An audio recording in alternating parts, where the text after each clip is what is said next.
Yul was now back to the cannon tower map. This encounter with the system left the man completely exhausted. His wounds were finally healing, but Yul didn't expect the system to be able to disable his recovery, which usually drops by half during combat. Yul found himself in the same position as when he was struck with the punishment of the Demon Lord. In the end, his mighty power was just what the game allowed him to have. And so Yul decided to surpass this power granted to the pawns of the game. The ultimate cannon attacked city number 17, which was protected by the shield of black steel knights that protected it from all physical damage and partially from magic for one time. And just like that, city number 17 came out unharmed by the ultimate cannon, keeping the far most of its health. Yul was determined to be one day able to rival or surpass even the players. When a group of hunters passing by saw the overpowered unit lying on the ground, they assumed that he was just slacking off. And so one of the citizens proposed to head back before falling prey to his curse, yet one silent hunter didn't seem to agree. Kim suddenly raised his sword and went to Yul. And just like that, the man decided to stab the wielder of the book in the throat, leaving his comrades terrified. Yet Yul, who remained uninjured by the man, wanted to know why he tried to take his life. But Kim returned the allegations towards Yul by calling him a charlatan. The man used to put his absolute trust in Yul's book and even defied death for him. But in the end, Kim had nothing left, and not even the necessary 10 points to save his daughter, he declared as he raised his sword. The blade broke as he claimed that his late offspring was just a 7-year-old child. But the unharmed Yul decided to remind the man what happens when someone crosses him. The terrified teammates implored the man to Yul. But in an instant, he used the power of the Overlord to immobilize the men with pressure point nerve paralysis. And so Yul declared that Kim should come and seek his head once he maxes out his stats. With that, he decided to turn them into victims of the Greed Lord, leaving the father's eyes filled with unsatisfied bloodlust, before reminding them that he will also curse other innocent citizens as well. And just like that, the new victims of the Greed Lord were isolated in a truck. Kim apologized to his teammates for what happened, but the men understood his grief, before reminding the man that he should level up and better his gear, just like Yul said before facing him. At his current level, Kim would never be able to seek justice for his dead child. And with that, the level 9 Yujin Kim swore to become more powerful in order to eliminate Yul Choi by his own hands. With that, he began to picture the moment of his revenge. Meanwhile, Yul was watching the new victims from afar. The Goblin Swordmaster was confused as to why he punished those men instead of retreating. But Yul affirmed that Kim would have been overcome by rage if he had just left, leaving his teammates prey to danger. The wielder of the book also had another reason. Suddenly, a massive robot emerged from the ground. Yul wanted to save the men from the boss monster known as Doom Machine Octopus that was created by the combination of multiple mini towers boosting all its abilities. With that, the monster immediately opened fire. Field boss monsters spawned at a regular rhythm in this mission, but killing one as strong as a raid boss would grant Yul an immediate master card to enter the cannon tower, a much easier way than collecting 10,000 low-level cards. Yet this shortcut was also more lethal, and so Yul activated Jack's powers as he summoned his sword. And just like that, the protagonist charged forward. His target was the giant robotic octopus. The wielder of the book slashed the creature with ease by using the battle art known as Celestial Wolf Fang technique, Descent of the Black Wolf. And just like that, the level 5 threat fell to Yul's blade. But Jack scolded him for executing so many unnecessary moves that lacked focus, making him waste his energy uselessly.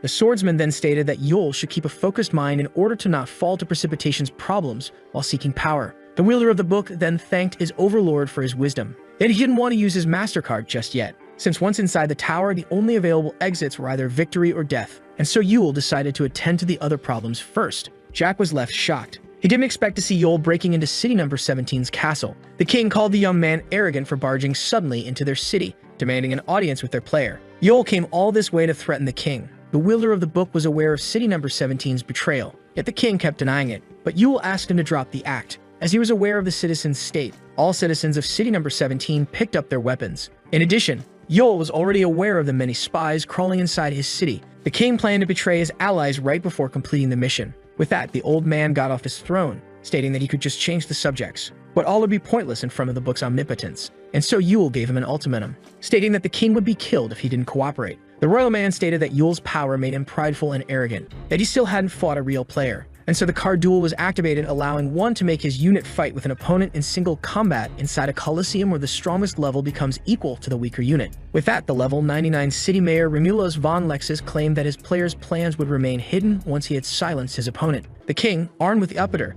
the epic great sword named after the sky god that controls lightning, charged at the young man, stating that this book was the cause of his downfall. And just like that, powerful bolts of lightning filled the arena. According to Remulus von Lexus, his opponent was no different from a newbie without his immense level. The old man was sure to win when they were both at the same level, yet he was shocked to see Yul dodging his blades so swiftly, before suddenly striking him from the back. And just like that, the city mayor was ejected into the air. Unlike him, his overlord didn't rely on a high level. With that, it looked like a powerful dragon just penetrated the old man. Yul stated that Remulus von Lex's defeat should serve as a warning for his subjects, while Jack couldn't help but admire the old man's strength. With that, Yul and the defeated king were teleported back into the palace, leaving the guard in a state of panic. The scared soldiers took out their swords, but the wielder of the book stated that they should just work together on this joint mission. This unexpected defeat of the king even made the player of city number 17 shiver in fear. Suddenly, all soldiers felt alarmed. The odd behavior intrigued Yul. All the guards had a sudden rise of bloodlust. The once hesitant soldiers now charged without any hesitation. This behavior even confused the lieutenant who was on the field. Even he was left confused, as he saw all the units of city number 17 quickly retreating to their city. This city was now under the effect of Frenzied City, which increases the power of all the units of the player, while making them hostile towards any alien presence. A sudden explosion occurred inside the castle. Yul theorized that Frenzied City was the trump card that they were planning to use to betray city number 8 later on. Jupiter's power was once again activated. The surprised Yul immediately evaded the lightning bolts. He didn't expect city number 17 to use this card so soon. Upon landing, the young man was left surprised. Someone was waiting for him. In the end, those citizens weren't the player's relished units and were nothing more than obedient little puppets. And so the Green Ham used his cards to increase his citizens' attributes and make them all target Yul at once. Conquering the cannon tower to clear the mission would take him a whole day, and sparing the units of city number 17 meant leaving them to fight the units of city number 8. Jack proposed to do the dirty work for his master, but the young man declined, and so he decided to summon his sword. Multiple citizens charged at him all at once. The protagonist decided to accept this sinful burden of his. After that, a huge magical explosion roared through the city, and so the frenzied units were slashed to pieces. There was no more coming back from the current carnage. Yul lifted his gaze to the sky. The player of city number 17 began to panic upon seeing that the system was unable to show him the attacker. With that, multiple explosions emerged through the city. Suddenly, Yul was attacked by bolts of lightning, but he was able to block them with ease. With that, father and son charged at him. Yul was unsure if his words could reach them, but he promised the fallen city to avenge them for their 150 years of slavery as he killed their prince and king. Romulus couldn't believe it. The severed head looked at his player one last time. The streets were now tainted in blood. Yul single-handedly butchered the citizens of city number 17 until nightfall. The protagonist was now covered in human blood. Jack came to check on him, but he affirmed that he was unwell. Even when mentally prepared for this inevitable butchery, the guilt was still too bitter, and so he decided to shake off the subject. Since the citizens of city number 8 wouldn't be able to clear this mission on their own, Yul had no other choice but to do it himself. When suddenly, he received a notification from the system. Player number 17 was left without his units, and if they couldn't be resurrected, the player was doomed to be degraded into a city eater, a maximum level raid boss. Yul was shocked by this sudden discovery. This made him realize that the players weren't the greatest force in this game. The player of number 17 was now banned from the system and robbed of his status, and so the entity was now a city eater. Suddenly, his eyes turned red as he received his final notification. With that, the city eater decided to crush city number 8 under his massive hammer, leaving his player hesitant. With that, he decided to take a look at his deck of cards. One of his cards would allow him to use a die to move his city away from danger by abandoning all the rewards won during the current mission. The protagonist charged at the massive entity. Their player was now about to use his card. Haiju and Seo also tried to save the city. All seemed to have lost hope as a giant hammer began to descend upon them. Suddenly, the golden hand stopped. In the end, it decided not to use his card, resulting in the massive hammer destroying his city. City number 8 was now shredded into pieces, but Yul woke up to his book glowing red. He was surprised to see himself alive when his city fell, but Yul was even more shocked by the presence in front of him. With that, he immediately attacked the demon lord, who stopped him with just one finger. Yul began to regain the memories of their first and last encounter. The young man now remembers it all. The owner of the book judged him worthy and so decided to give him a chance as promised. A cold silence filled the empty white room. Yul was concerned about the other citizens. The demon lord affirmed that they had all met their end. With that, the survivor fell to his knees. According to Krishna, simple units couldn't possibly defeat a city eater. Their city was destined for doom since only players could stop them. This made Yul burst out in anger while asking about the game and its players. He also wanted to know why he was the only survivor. The demon lord had all the answers, but now was not the time to give them. Yul had little time ahead of him to bring his fallen city back to life. These words shocked the very soul of the young man. Krishna summoned a glitched item, confirming his own words. Reviving city number 8 was possible. This intrigued the young man. Yul was no longer questioning the owner of the book. He had lost everything after all, and so glitching fragments began to cover his sword. Krishna gave his power to Yul in order to eliminate the city eater, and only then would the greed lord revive everyone. He admired his sword as it started to glow purple, but he found the idea of defeating the massive entity with his simple blade ridiculous. When he suddenly found himself in space, Yul was now face to face with the fallen player number 17. The city eater immediately swung his giant weapon, and was even able to hit the protagonist. This strike resulted in a powerful blast that blasted the young man away. Yul could still feel the strike dwelling in his bones despite surviving it. Krishna informed him that city eaters were the strongest creatures in the game and that even players try to avoid them. By reaching the limits of his power, he was able to make Yul as strong as a city eater. This made the young man angry as the demon lord insinuated that he would be the only one responsible if he loses. But the protagonist was alarmed to see the fallen player using a card. The entity used summon meteors to invoke a number of meteors equal to the number of the 12-faced dice. But Yul managed to parry and evade all rocks coming his way. According to the owner of the book, Yul was currently equal to the player, and even his gear and abilities now equal the cards employed by players. Yul had now fused with his overlord, landing a devastating attack on the city eater's face. This made the mask of the fallen player crack. With that, the entity fell to the ground. Yet Yul felt startled. Giant tentacles appeared out of nowhere and tried to crush him. But Yul managed to cut 2 of them. He wanted to ask the Greed Lord a question. His question regarded players. Yul wanted to know if they were all this hideous. Krishna denied, stating that all players were different when it comes to appearance, thinking, behavior, and even cards. With that, the City Eater decided to use Thunderstorm, which made lightning bolts appear in a wide area. And so, many lightning bolts began to descend from the sky. Thunderstorm successfully hit the protagonist. This made the young man realize the existence of City Eaters superior to the one he's facing. Yul found it disappointing. As he parried the lightning bolts, he thought his task would be much simpler if all players were like this City Eater. This statement intrigued the Demon Lord. As he summoned the swords of the King and Prince of City Number 17, using telepathy to harness them, he boldly claimed that their old player was a weak opponent. Despite having many cards in hand, the fallen player was keeping his distance from Yul. This meant that the entity feared an up-close fight with the unit. The City Eater also kept using wide-range spells like Bombardment, which summons non-elementary shells to take out a small target like Yul. The protagonist started to move his fingers in order to command his other 2 swords as he realized something about the City Eater. This creature had never attacked another opponent head-on, which is why it is only using powerful cards so hazardously. The monstrosity had a wide arsenal of powerful cards along with its titanic size. Yul slid to his right, before a giant explosion occurred. Yul used the free warp ticket to save himself at the last moment. The Demon Lord noticed that his unit was taking his time getting close to the City Eater instead of going right at him. This tactic aimed to mentally mess with the monster, and also to empty his hand. After all, it was futile to relentlessly attack mindlessly, said the Greed Lord as Yul prepared to end the fight. Just like that, the fallen player was stabbed with a heroic sword. Yul then activated Chain Lightning. With that, the entity suffered as it was struck by lightning. Yul then asked the creature if it enjoyed mimicking the divine, while manipulating their lives as he held the legendary Tool Weather Orb that could change the weather in a small domain for a short time. The protagonist also decided to use Jupiter's unique skill, Overcharge, that absorbs any nearby form of lightning, but would also damage the user when overcharged. The creature began to tremble. Yul didn't have the heroic sword in his hand since he was using telepathy to control it remotely. This allowed him to employ a new form of attack, and so a massive bolt of lightning was launched by the protagonist, inflicting massive damage to the vile abomination. That was quadrupled by Overcharge and the combination of Jupiter and Electric Shock. In addition, the special skill Rage of the Thunder God allowed the heroic blade to unleash all accumulated power at once. With that, the fight came to an end, and the player found himself with his very guts exposed. Yul was surprised to see the monster still alive. He wanted to turn him into a lab rat, but the protagonist had to terminate him in order to bring his fallen city back. With that, he stabbed the City Eater, and so the creature began to crack. But Yul didn't expect the mass of the monster to accumulate itself around his sword. The owner of the book asked the young man to step a little further since he still had work for him. With that, the City Eater's flesh began to change shapes. The confused Yul found himself in front of a perfectly spherical egg, when it suddenly began to hatch. A man with horns came out of the egg. Yul wondered if it was his plan all along. The man began to breathe again after ends. The Greed Lord Krishna affirmed that it smelled as vile as ever. But Yul was more interested in him fulfilling his side of the contract, and so the Demon Lord activated his red magic. So Yul prepared himself for combat. But to his surprise, the remains of his fallen city began to move. All the pieces were coming together. And just like that, City Number 8 was fully restored. The amazed young man couldn't believe his eyes, yet the streets were empty of people. This made Yul assume that the Greed Lord, but the entity stated that it should just be patient. The power that he absorbed from this City Eater could only restore the structure of City Number 8,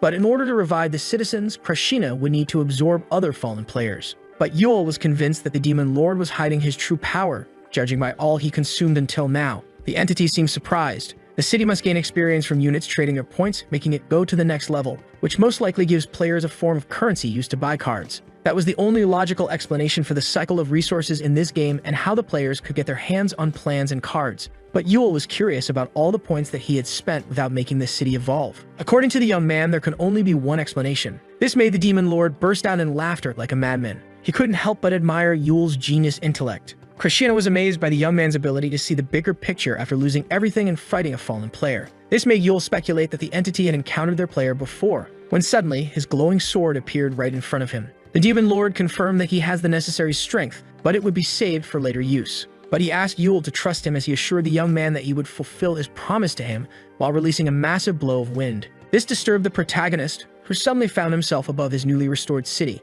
The Demon Lord then asked him to observe, as he pointed to the real appearance of the game. Yule was shocked as none of this was present while facing the City Eater, but there was a simple reason. The game would only allow one to see what he is supposed to. Suddenly, a new perception was open to Yule. He was now in front of yet another colossal entity. Yule looked like a pebble in front of the giant mountain of flesh. The Demon Lord needed to consume 3 more fallen players. All the units of City number 8 would be revived once all 3 were slain, just as promised. With that, the city would be fully placed back in the game. And with that, the Demon Lord of Greed would become its new player. The City Eater used one of its cards to bless itself with flight. With that, it was able to close the distance between itself and the human. Yule was amazed by this speed. Suddenly, multiple heads emerged from the City Eater. The creature divided itself into multiple parts. This made Yule worry that he would face 3 fallen players at once. But he was even more astonished that the creatures used 1 card to summon 3 non-elemental shields to protect the 3 of them and absorb a part of the damage, which meant that the 3 are 1. Suddenly, 2 of the monstrosities collided with each other, with Yule in the middle struggling not to get crushed by them. As for the third one, it equipped itself with a blade using a card.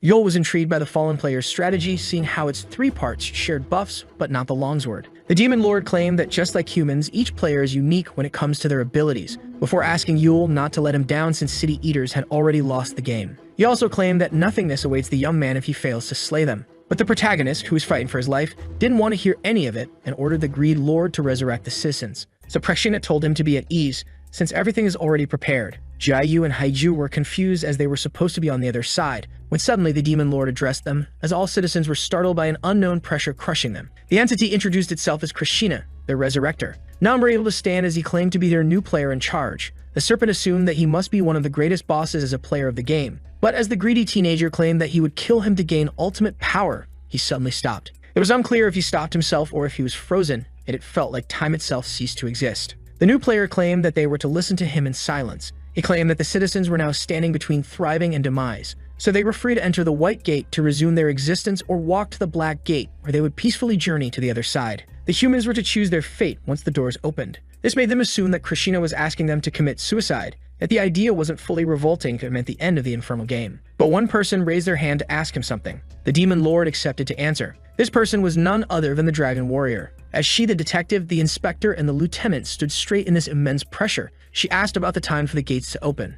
Dusik, the colonel, and other citizens were also eager to rejoin the fight. The new player watched them in silence, before snapping his fingers to summon a screen broadcasting Yule fighting the City Eater. All were shocked to see him on the big screen. Heiju was intrigued about her friend's opponent when the Greed Lord stated that the gate would open once he wins. So he showed the City Eaters on the screen and presented them as the disaster they would have to face once back to life. So the humans should think carefully since the Greed Lord had no use for those who cowered in front of the impossible. Yule clashed with the giant charging barrier as the other 2 attacked him from behind, when the protagonist activated the skill known as Gravity Ball, which used a powerful force to attract everything, the unit's caster if in range of it. With that, all 3 City Eaters were swiftly pulled to the same point, and so all 3 were slammed into each other. As the City Eaters were getting slashed, revealing Yule from under their carcasses, he raised his sword for the final strike, and slashed the monstrous tentacle ball in half. The 3 City Eaters finally met their end at the hands of the protagonist. The exhausted Yule then implanted his sword into his second fallen player, and with that, the tentacles faded into nothingness. This fight made Yule realize that he wouldn't be able to regenerate while fighting these monstrosities.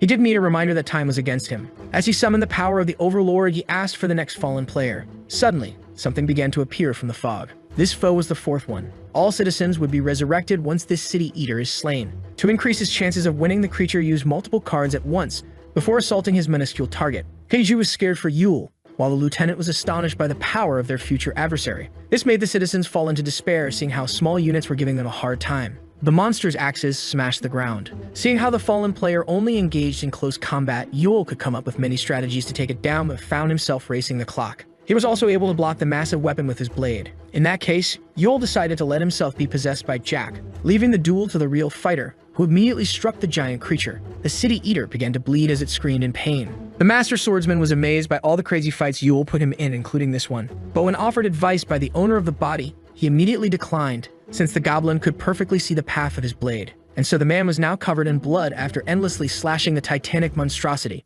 All the citizens watched the fight, amazed and in silence. The last City Eater fell to Yulchoi's blade, and so the humans were now free to enter the gate of their choosing. All units could confront a hellish life or peacefully succumb to the embrace of death. Yul was now back to city number 8, but its streets were still empty. Krishina assured him that he kept his word, as all the citizens were choosing a path that only they could choose. The city was still out of the game. Yul wanted to know if the canon mission was still going on, which the new player affirmed. The mission wasn't over yet, but the original player of city number 8 deserted them after his game piece's destruction. At this moment, Krishina took his place, yet he was powerless to stop the city's demise. In other words, the great demon lord couldn't do anything since he was still a beginner, leaving him silent. Before losing the game, the players receive a countdown, which Yul used to kill the city eaters. With that, an hard glass appeared in the new player's hand, who stated that the other units used the countdown to choose between life and death. City number 8 began to emerge from the empty square. With that, the city resumed its journey in the game. And with that, the canon mission would continue after an hour and 6 minutes. Yul was satisfied with the time remaining. The Demon Lord also affirmed that no one would any longer become victims of the Greed Lord. He no longer needed victims since he owned city number 8, but Yul denied it, since this city actually belongs to its inhabitants who went back to fight for it. All units were back in the game. Even the Angry Serpent and his minions were brought back to life. Jiayu and the Raiders were brought back to the canon map. The Odd One was happy with the outcome, when suddenly a huge explosion erupted. The Angel of Flames destroyed too many towers. As something came close to her, suddenly the earth beneath her began to shake. The boss of difficulty 5, known as Doom Machine Earthworm, made from many towers, appeared. With that, Haiju ordered to warn the others not to draw the boss's attention, as the Earthworm chased her through the map. And finally, the giant target was in position. With that, the Doom Machine received great damage from the laid trap, and so the giant mechanical beast found itself decapitated. The Spear Maiden praised her partner for his precision, but Yul returned the compliment, giving all the credit to her for being stronger, before asking her to protect the city since this mission would be over soon. And with his MasterCard, Yul was able to enter the cannon tower that he wouldn't be able to exit until the end of the challenge. With that, he entered the cannon tower. Now on its first floor, known as the City of Minor Goblins, Yul found it disappointing. Seeing the wasted resources of this mission, the player asked him to focus on the bigger picture, as he activated the Headhunt card that sends to the boss one of his units present in the same dungeon. Krishina stated that it was all for the sake of the ultimate victory. Suddenly, a goblin piloting a giant machine attacked the young man, as he tried to shower him with bullets. Yul disappeared from the spot, and so the goblins assumed him dead and celebrated their victory, but were suddenly shocked to learn that their boss on top of the cannon tower was slain just after. The level 6 boss, known as Multibrain, was swiftly defeated, Yul decapitating it. The protagonist ignored all the other monsters and went straight for the crucial kill, bringing victory to city number 8, and so Yul was teleported back. All those who were outside the city were brought back to their home, and all eyes were on the man who was once the greatest villain. But Yul decided to ignore them and went on his way, when suddenly someone called for his attention. Yul received a mysterious container. This small gift was these people's token of gratitude. Yul politely thanked them, before flying off. As they watched him fade into the horizon, Yujin Kim claimed that he and others weren't brought back by hope, but by the powerful desire of seeing Yul Choi as a rotting corpse. The city now had a 24-hour rest before the next mission. The owner of the book and its wielder were both alone on top of the tallest tower. Yul was happy to see that everyone was resurrected and no one would become a victim of the Greed Lord ever again. Suddenly, the protagonist tried to slash the Demon Lord with a surprise attack, but Krishina was curious that Yul's blade didn't reach him. The joking young man was aware that this Demon Lord was nothing more than a projection, before pointing out that he still had use for the Greed Lord, piquing the player's curiosity. If unit was surprised when the player, who aimed to make him reach the end of the game, let him decide the next step of the plan, but was also embarrassed when the Demon Lord pointed out that Yul had more experience manipulating city number 8. They all seemed to have something in mind involving their new player. Despite the difficulty, a Greed Lord accepted to grant the request as a favor for his new game piece. Suddenly, all the city began to shake. Entire buildings began to levitate into the air, leaving everyone confused. The unit's training center was a building that the player could create in his own city in order to train his units by fighting fake opponents,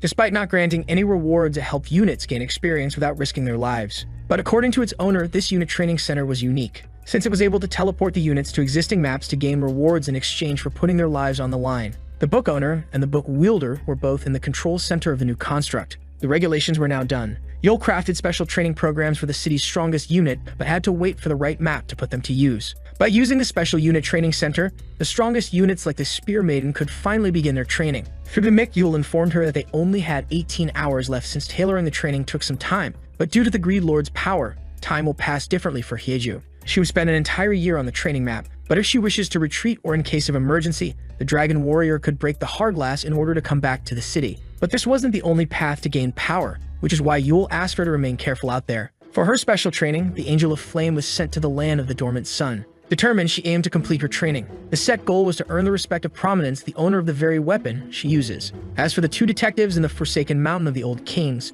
Seo and Dusik had to locate the vessels of Wonsa and Wusa. For the lieutenant and his team's special training in the map known as the Mausoleum of Dormant Demons, the squad had to face terrifying demons as they sought to awaken the master of the map and take up his will. As for the next scalar training, the insolent serpent asked to be released from the unit training center as he lifted his middle finger. But the villain was confused when Yule offered him one last opportunity. The wishing orb that the teenager wielded could either become of light or darkness depending on his karma. To put it simply, it could either become a dragon on the path of righteousness or an evil serpent upon walking the path of malice. Normally, it would take one some time to decide his actions, but now the serpent's choice would save them great time. The young villain was free to leave the unit training center, but at the risk of letting the other units surpass him. And so the young man thought about it for a while. The serpent was indifferent to the others' training but loathed Yule's assumptions, and so he chose the path of darkness for his wishing orb. With that, his training began. The young man couldn't believe his eyes. He was now on the horrific map known as Venom of the Wishing Serpent, with the only goal of staying alive. With that, the main units all began their training, and Yule created virtual spaces for the rest of the citizens to sharpen their skills. The guild master of the raiders wanted to repeat the ogre mission, but his members were less excited about it, seeing how they lost miserably. Meanwhile, in room 3 of 06, Kim wanted to simulate a fight against Yule Choi, so the system asked him if he wanted to lower the target's immense level. But the vengeful man wanted to face his prey as it was, and so began his impossible training. With Yule Choi monitoring the key unit's adventures, he decided to address the crucial subjects with the Greed Lord. Yule wanted to firstly know what the Greed Lord was, since he wasn't exactly a demon lord or a player. Yet Krishna found the question pointless, since getting City Number 8 back to Earth was the main concern. With that, he assured the young man that he only speaks the truth. Yule wasn't surprised by the entity avoiding the question, but had a theory about it. This piqued the Greed Lord's curiosity. The young man wanted to know more about the city's first player. He wanted to know if abandoning them instead of losing them all was a way of preventing him from turning into a city eater. But according to the new player, the old one still controlled some units. Yule was astonished upon realization. The old player of City Number 8 controlled another game piece. This explains why he didn't put so much effort into them and easily turned his back on their city. The Golden Hand used City Number 8 as a way to farm resources for his first game piece. But since he didn't get much due to the victims of the Greed Lord, the old player didn't hesitate to abandon City Number 8. Yule's assumption was accurate, but not all players get multiple pieces. The Golden Hand now above game piece number 43 was, in fact, a particular entity. The units were all butchered, with a few left on their feet. 3 cities allied with each other in order to take one down, and yet they failed to even come close to it. Suddenly, someone approached the injured man. The panicked units feared the nearby individual, and so the old samurai used the battle art known as Thousand Blossoms in the Sky that could deal great damage within a shower of moves. But with one swing of his sword, the old samurai was stabbed in the heart, meeting his end, leaving him confused as to how the blue-eyed knight predicted his movements. Seeing this, the cowboy readied his legendary rifle known as Pioneering Spirit that was once owned by an explorer who conquered a continent and deals great damage to non-human targets. He used the battle art spaghetti western that allowed the man to fire the gun without wasting any bullets while decreasing the reloading time. But the bloody sword parried the bullet, and with that, the cowboy was killed by one of his own bullets that was redirected by the monster's sword that pierced his head. Then suddenly, the masked knight tried to take him from behind. But the blue-eyed knight began to walk away, his sword left implanted in the last warrior's throat, leaving the dying man confused. He was unsure if the blue-eyed knight uncovered his strategy or if he had just set him a trap. The masked swordsman was as clueless as he was scared. Despite fighting them for a week, this army kept silent even among themselves. With that, the masked knight drew his last breath. City number 99 was known as the White City of Silence, with its strongest unit being Yun Choi, its maxed-out invincible mayor. And with the rest period coming to an end, the player threw the dice. The city was now on the Dungeon Rush Square, where random dungeon's goal was to slay the boss inside. Once the countdown reached 0, the dungeon gates would open, freeing a wave of monsters. Dungeon Rush is a joint mission, and so another city that also landed on a similar square would be invoked to the map. Yule pointed out that it would be their city's first time being summoned to another square. And so city number 8 joined city number 32 for a joint mission of 5 days, and with that, the mission began. Yule decided to use his main item. By combining the writ of Krishna with the status window, the young man was able to make all dungeon data public, labeling their difficulty from A to D. With that, he decided to venture to city number 32 and proposed to join forces. Yet the Greed Lord stated that his units were fully capable of finishing the mission on their own. But Yule, who didn't think of the citizens as Karshina's belongings, aimed to return as many as possible to Earth, which is why he was determined to aid them. So the Greed Lord decided to recall their interaction with city number 17, but if one disaster were enough to stop Yule, then he would have never succeeded this much. The amused player wanted to see how long the young man would hold onto this idea. After that, in game piece number 32, the wielder of the book was left surprised. Despite offering data on the current mission, the other party refused to cooperate. The drunken level 97 city mayor, Carlson Bounder, had lost all hope for his city winning the game. City number 32, having lost all its best units, was short on equipment and resources and down to its last 1,000 citizens. Having lost all hope, the mayor advised the young man to focus on his city. Seeing the man's poor state, Yule understood that trying to reach him would be pointless, and so he decided to adopt a different approach. Carlson Bounder was convinced that city number 8 would eventually meet the same demise as his city, after reaching the White City of Silence and its fearsome mayor. Meanwhile, in the dungeon of the highest difficulty known as a Fragment of the Abyss, the level 5 boss named Sealed Fenrir, the giant wolf that loathed the divinities, was now facing the Angel of Flames. The Spear Maiden gained new skills after facing the owner of her fang for an entire year. Suddenly, draconic wings made a fire burst out of her back. In the past, Haiju could only borrow the dragon's power. Fenrir felt a great danger rising from this single girl. Now the Spear Maiden could even adopt the dragon's traits. With that, the giant wolf began to chant a spell, making ice spikes rise in the dungeon. But a small light could be seen from behind the thick ice. The poor monster didn't have enough time to react. And with that, the great wolf was eaten by Prominence's fire, which resulted in the conquest of the level a dungeon, with most credits going to Fenrir's slayer. Krishna was pleased with his unit's surprising new strength, stating that he was wise to leave their training to the protagonist. Yet the Greed Lord's curiosity was piqued upon seeing the young man lost in his thoughts. Yule was worried about not being able to convince the other game pieces, yet player number 8 was satisfied by them not becoming an obstacle.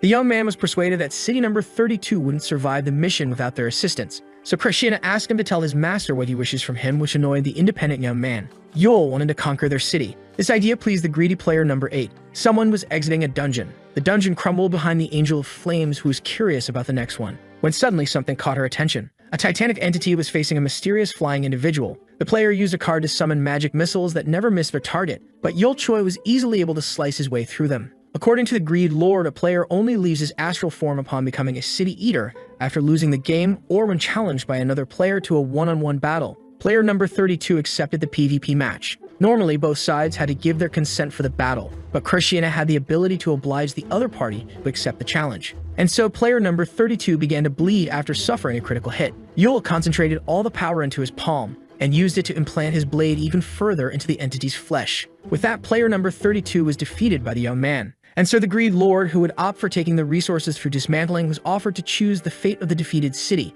but decided to keep the fallen city as a whole, as a favor granted to his strongest desperate unit. Yule denied being hopeless, so Krishna reminded him that he was the one paying the price. The Greed Lord usually absorbed the fallen player's essence, but this detail was of small importance. The energy was rendered worthless in front of the lost fragment of the key. Yule then recalled how the Greed Lord uses the fragments to evade the game's strict rules, which made him assume that this was a hack. The victorious player then asked his unit to take care of all the dungeons that were transferred to city number 8 after the fall of city number 32. The Spear Maiden was shocked to see the system bombarding her with dungeon appearance notices. The colonel stated that the number of present dungeons had now doubled, yet Yule seemed to be at ease, since the citizens were very qualified to beat those dungeons, and with him as their guide, their mission would become easy to clear. Yet the Greed Lord wanted to know if this claim involved all those who loathed him, which he indirectly denied. The future of this game piece seemed brilliant. Meanwhile, someone was using the card known as Observing Eye to collect intel on it, but the crafty Greed Lord decided to use his power, stopping the Golden Hand from spying on him and his city. The old player number 8, who turned out to be the owner of the White City of Silence,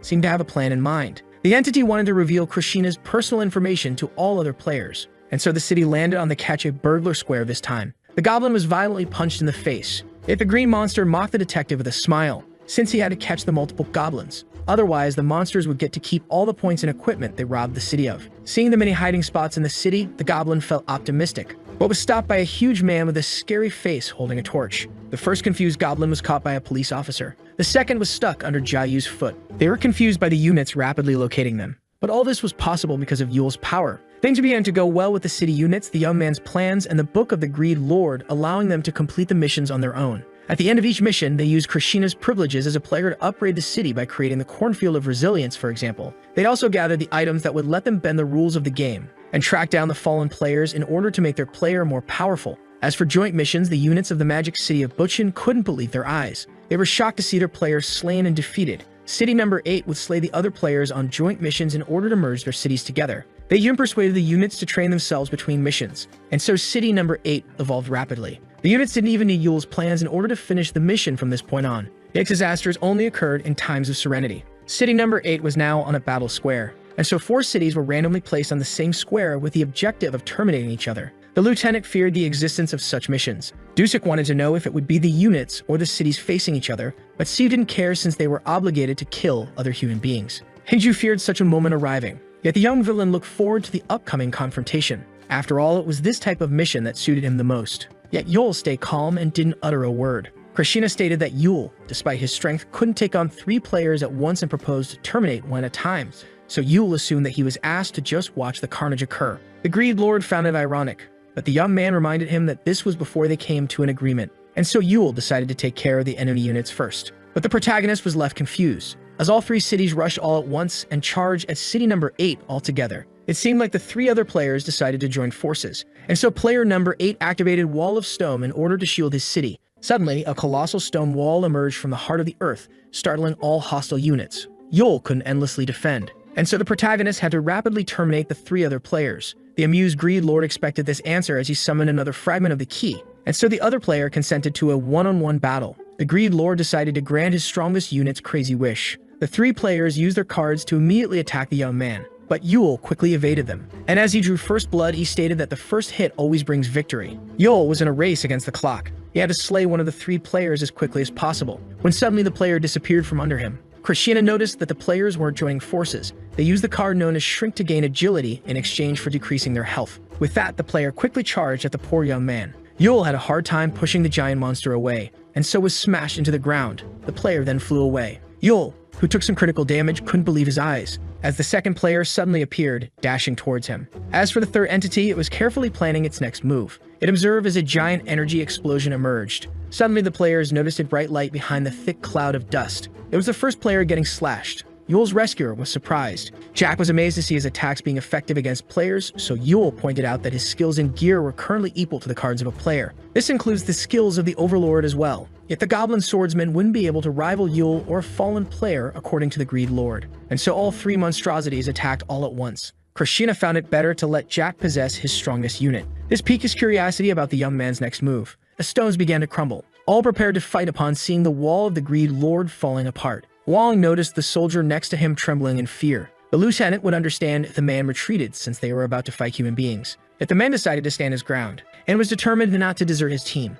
Finally, the wall went down, and so the 3 armies rushed to exterminate the inhabitants of city number 8. Upon entering the hole in the wall, the hostile units saw one man standing in their way. It was none other than the serpent, determined to draw the first blood of this battle. Suddenly, the front guard froze in place. Those in the back were confused as they saw them running away to the rear. The villain activated his terrifying power. His venom reduced his victims to mere sacks of bones as he absorbed all their experience points. But those who survived were either grunting in immense pain or begging for the sweet embrace of death. The teenager's orb obtained karma points as he refused to finish off the suffering man, and with that, he now had enough evil karma points. And so began the evolution of the merciless. Meanwhile, Jack was using his sword technique to fight the players. All 3 of them were powerful, but it is also said that a worthy foe is a better teacher than time could ever be. And so the Overlord decided to give it his all in this fight. As he and the player faced off, a giant bolt of lightning was forming in the sky. One of the players used an elemental shield that could easily counter elemental attacks, yet it was rendered weak in front of physical damage. Yul gained the upper hand on one of the players,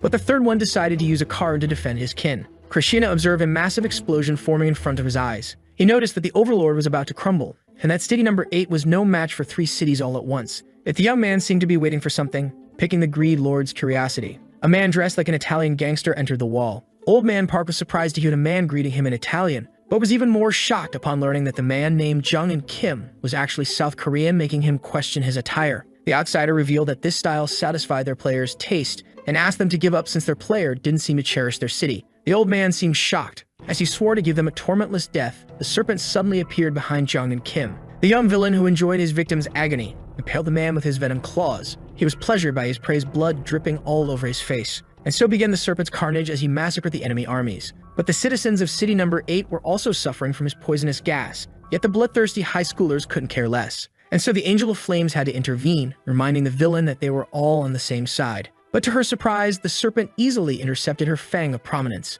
Suddenly, the young man let out an animalistic scream, worrying everyone. By collecting enough evil karma, the high schooler evolved into a corrupt serpent. Seeing this, Haiju asked Park to lead the citizens to safety. The city's situation was critical enough, but the young villain managed to make their task even harder as usual. The Wall of Stone was able to shield the city from 3 armies, yet the corrupt serpent pierced through it with ease. The crazed beast tried to consume the Angel of Flames. City mayors Miyamoto Kojiro and Sanctual Don Carlo mocked city number 8, assuming that they had deliberately destroyed their own walls. With that, the old samurai decided to summon his own dragon, and so began the face-off between the 2 colossal reptiles. Miyamoto Kojiro was certain that his beast would emerge victorious. But just as he finished his sentence, the head of his decapitated lizard fell right in front of him, leaving him and Sankyul Don Carlio speechless. It was Yule who intervened at the last moment to decapitate the green reptile. The protagonist kept patience until the young villain evolved. He then asked Haiju to return and defend their city, yet the girl grew worried about his wounds. Suddenly, the beast tried to attack the man from behind, but was quickly repelled by Yule's powerful blow that knocked him to the ground.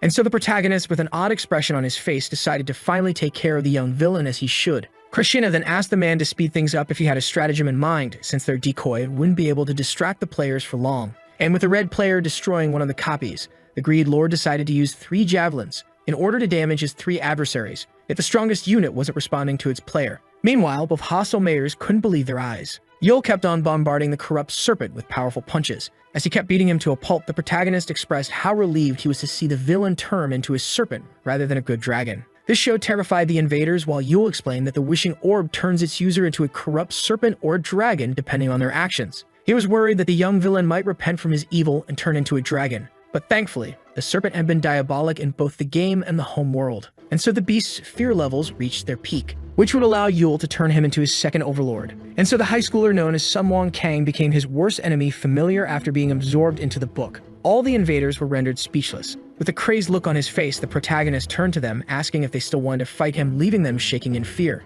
As for Jack, he was now exhausted, fighting with the broken blade. The overlord stated that his master was late. Suddenly, the red player was bombarded with damage. But Yule apologized for the inconvenience, since the recruitment of the new evil overlord took longer than anticipated. After reaching a certain level, in every game, players begin to create setups tailor-made for their skills and styles. Yet some let the protagonist choose unique setups. Suddenly, the serpent bit his master in the neck. This tactic granted immense power, in exchange for one risking his own life. And so the young man became infected with the second overlord's venom, using the high-risk, high-return style. Yule was then possessed by his new familiar and immediately used the passive skill, Avatar of Self-Destruction. This led to the young man being poisoned, which meant that he would receive damage as time passed, but would see his stats increase in exchange, allowing him to butcher the player. Krishna was happy to see it fall. Suddenly, the old man disappeared from the battlefield. The Greed Lord was now the owner of a new game piece. The serpent's passive had a terrible impact on the man's health, but greatly improved his stats as the effect worsened. For Yule, this strategy was the greatest gamble of his life. The young man then struck the second player in the back, making it scream in pain. Yule's powerful blade was able to pierce the monstrosity's exoskeleton,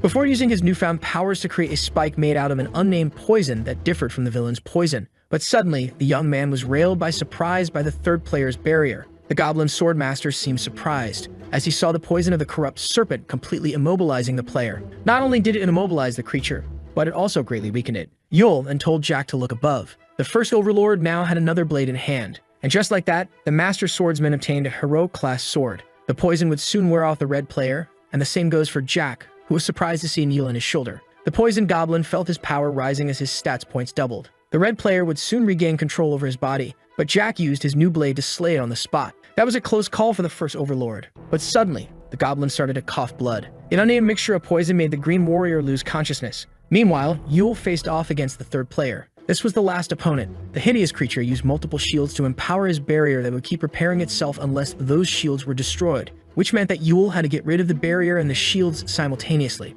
The passive of the serpent stopped Yule from casting his spell as it dealt great damage and increased his vulnerability in exchange for increasing his stats points. But Yule needed more power. The Greed Lord witnessed the battle from afar. Krishna realized that despite using the safest plans for himself, the young man didn't hesitate to put his own life on the line. This made the player curious if this was due to remorse or his own personality. He wished for him to use his mind to the fullest, which is why he was disappointed to see the person limiting his own potential. Yule was now under many negative effects, but each setback granted him more strength, and so the last remaining player charged headfirst at him. The impact caused an immense shock. Yule lost many stats points due to the numerous status effects, but that was a small price to pay in order to obtain the Avatar of Self-Destruction. The startled monster tried to escape, but the protagonist advised him to stay still. Yule was now on the edge, and so he cut through the creature's barrier, slicing him in half. Just like that, the wielder of the book slayed his last foe. With that, the citizens of the defeated city were teleported away. The Greed Lord now had the fate of City Number 28, City Number 77, and City Number 90 in the palm of his hands. And so 3 players were defeated, and Yule was now free from the second Overlord's power. Jack came to check on him, so the young man stated that he would soon feel better. The young man decided to give his first Overlord Apater as a token of apology for making him risk his life. Jack gladly accepted the heroic class sword. He also noticed the spirit of the new overlord that, despite his bad character, would be needed according to his master. Yet the young man had another reason for gaining this second overlord, since a corrupt serpent who is a failed dragon was unable to keep the wishing orb. In other words, the epic item would soon have a new wielder, and this man happened to be none other than the vengeful Kim. The Greed Lord seemed confused. Dusik also had the same expression on his face. Jiayu also found it odd. To Yule's surprise, the mission was still going on. Suddenly, player number 8 received a notification. As a new game piece entered the action, it happened to be the White City of Silence, and Yul Choi couldn't believe his eyes. The Greed Lord didn't expect this reunion to happen this soon. Krishna was now facing the old player number 8, the one he hates and worships, who reached the end of the game with him. The new player number 8 was eager for Yul to defeat his old enemy. The young man couldn't help but notice the Greed Lord's precipitation.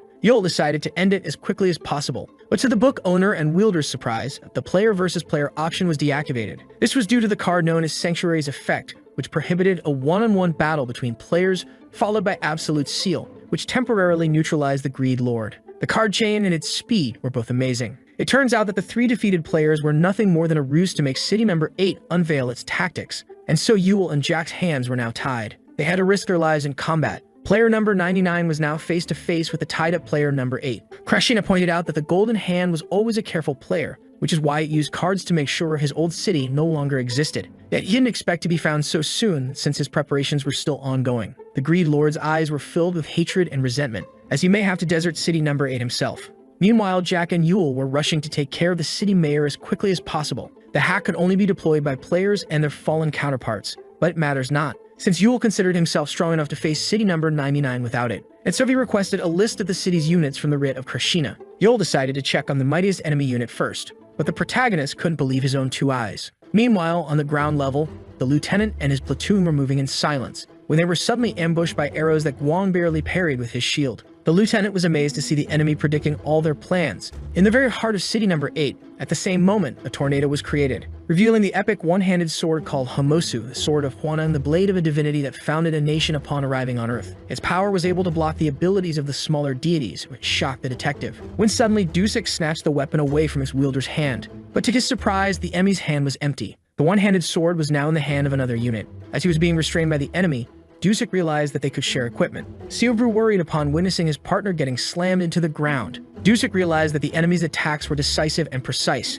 The detective that came out on top felt like their enemy shared a single mind. But now he and his partner were back-to-back, surrounded by the units of the White City of Silence. Seeing the enemy attacking his partner infuriated Seo. Dusik proposed to retreat since they were outnumbered, but Seo stated that it would be hard, and so the enemy units raised their swords. Seo and Dusik were preparing for a long fight, but suddenly, they found themselves protected by a barrier of green poison. The 2 policemen were confused since this move belonged to the Gone Serpent. The caster opened them a path through the poison. Kim, the new owner of the Wishing Orb, was struggling to keep the spell on and asked the men to quickly escape. But the policemen were shocked to see this perfect stranger wielding such a powerful item. The sun began to set. With her quick moves, Haiju was doing her best to protect her home. But with one swing of his sword, the blue-eyed knight easily injured the Angel of Flames. The Spear Maiden was confused as her attack could never reach him, yet his blade always hit her no matter how slow it was. This was beyond foreseeing her moves. Haiju felt like the city mayor's will dictated her actions. Yet the persevering Angel of Flames decided to use Elixir to restore her health to the fullest. And with all the conditions met, the Spear Maiden used the hidden ability of the Fang of Prominence.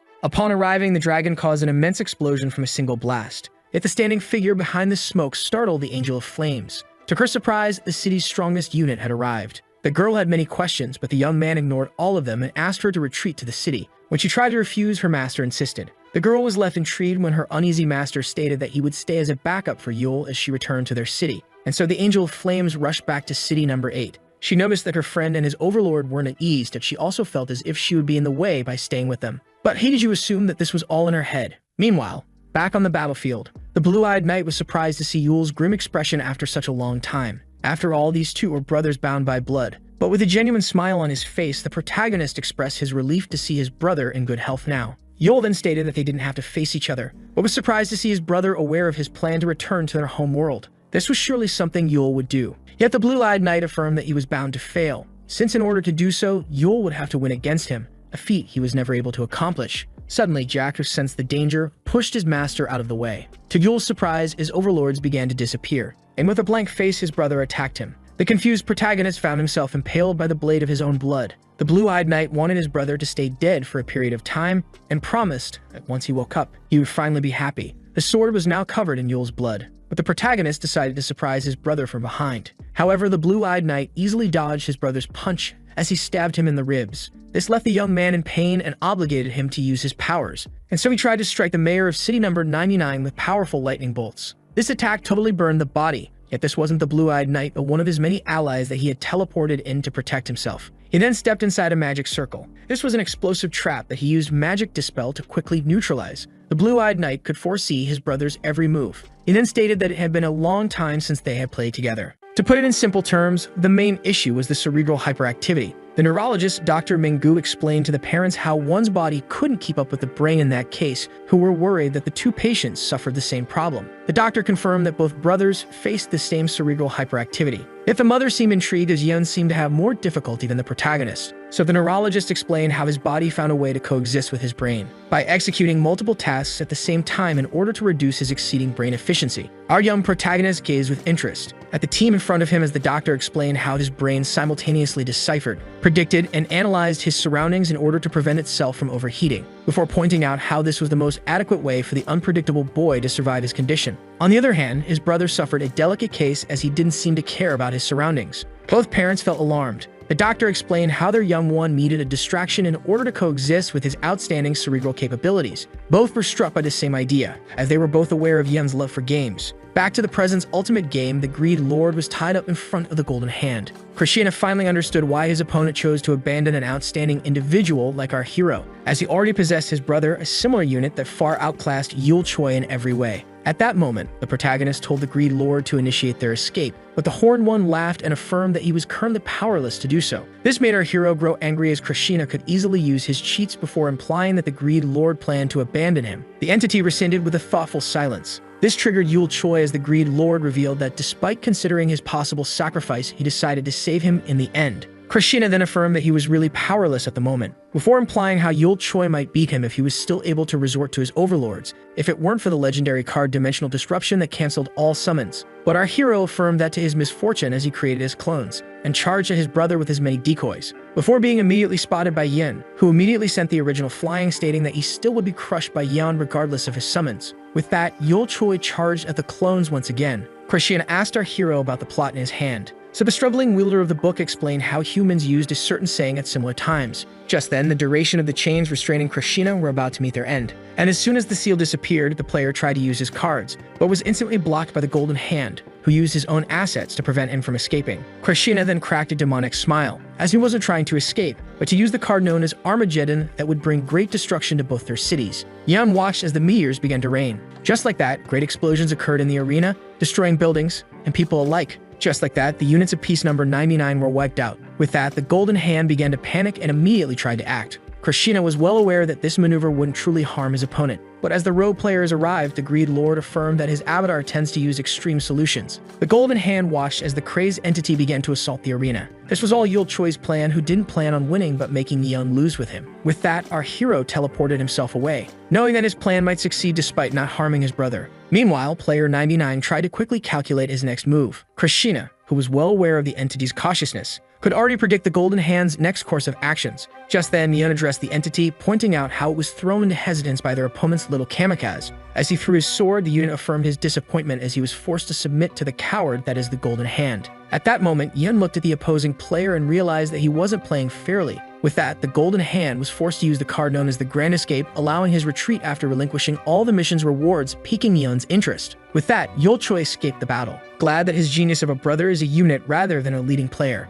But just then, our hero found himself getting impaled by the very sword Yeon threw, slamming him into the ground. At the same time, Krishna used his cheat codes in order to call off the rogue players. With that, the Greed Lord became victorious. After that, our struggling protagonist suffered on the ground, leaving him no choice but to resort to the system function recovery. With that, our hero avoided a bleeding that bridges to death. Yule Choi was still unable to fathom his brother's presence in the game. Krishna asked the protagonist if he could take on Yeon, so Yule Choi returned the question. Both responded with an uncomfortable silence. With that, our heroes decided to reshape their strategy as their journey became more difficult. After that, player number 8 activated emergency evacuation that would put his citizens safely inside a bunker with finite capacity under the condition of possessing the said bunker. With no danger in sight, the citizens began to emerge back to the surface. Yul Choi began to think of how many casualties resulted after their short battle as the player revealed to have lost 30% of his units. Our hero was now aware of how powerful his brother and Peace 99 truly were. Krishna decided to restore the city before rethinking their plan before leaving his avatar surprised by predicting his very thoughts.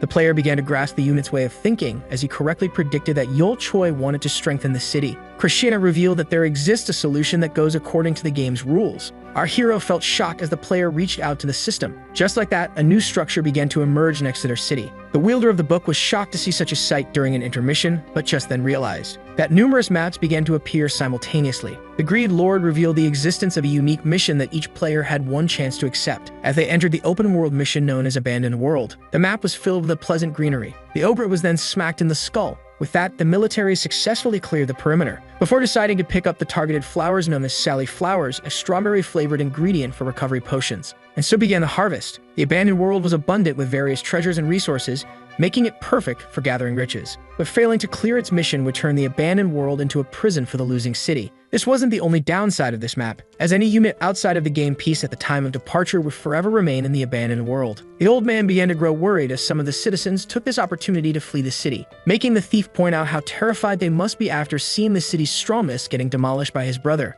leaving the spear maiden to reflect in silence. Meanwhile, at the police station, Dusik was taking care of some paperwork when something caught his attention. It had been 4 days since Game Piece 8 entered the abandoned world, and the book's wielder, who suddenly disappeared out of sight, keeps publishing strategy guides, making the inspector wonder about his whereabouts. At the same time, the Greed Lord watched in silence as our hero plotted on paper. Just then, Yul Choi snapped as after simulating countless battle scenarios, they weren't able to achieve any theoretical victory. The protagonist began to succumb to desperation, thinking that his brother was invincible in a one-on-one. Seeing this, Krishna asked the hero not to disappoint him. Yul Choi affirmed that they weren't on the clock as one turn in the abandoned world lasts a century, which the Greed Lord confirmed and assured that one could theoretically live here forever. The boat wielder began to think of how only 2 reasons push a player to resort to this open world, with the first aiming to farm resources and refine their assets like player 17, and the second being to throw in the towel. Any player that wishes to stop the fighting without becoming a city eater resorts to this open world and inhabits it until the game ends. Hearing it the name of Abandoned World,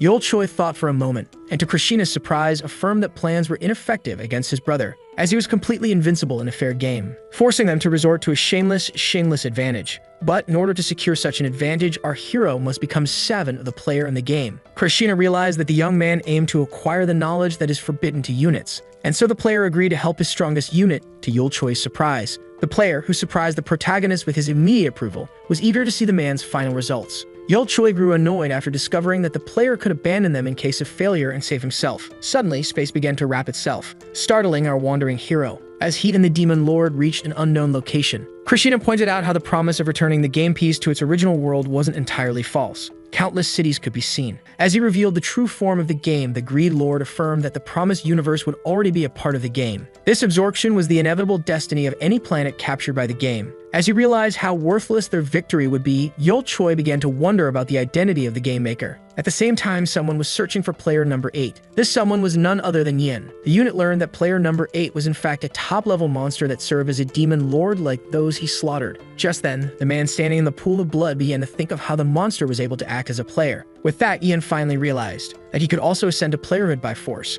The victorious Golden Hand gained the cities of the players that he defeated, leaving the fates of the pieces in ruin in his hands, whom he decided to dismantle, in order to reinforce his own game piece. With that, the player stood victorious, and tried to locate city number 8, only to learn that the said game piece became untraceable either by concealing or seeking protection. Meanwhile, at the top of the tower, our hero decided to launch a broadcast. Yul Choi nervously introduced himself, before expressing his gratitude towards the hardworking citizens for the past 3 months, seeing how they managed to better their game piece and reveal in the presence of ongoing upgrades. The hero revealed that he forced himself on every unit's screen, as every unit, including those who deserted, must listen to him, as he decided to reveal the true face of the game and its players, followed by his strategy. Quietly sipping his tea, the Greed Lord enjoyed the broadcast in silence. Yul Choi affirmed that his plan wasn't free of risks but rather hasty, pointing out how the saner option would be to remain in the abandoned world. but after hearing it, the citizens would finally understand his point of view. With that, the young man began to unveil the truth about the game. The game could be a heavenly blessing, or a demonic curse that aims to torture the mortals. But this is only the Greed Lord's past perspective, leaving our hero intrigued about the true face of the game. Krishna explained all intelligent life uselessly wish for something great to worship.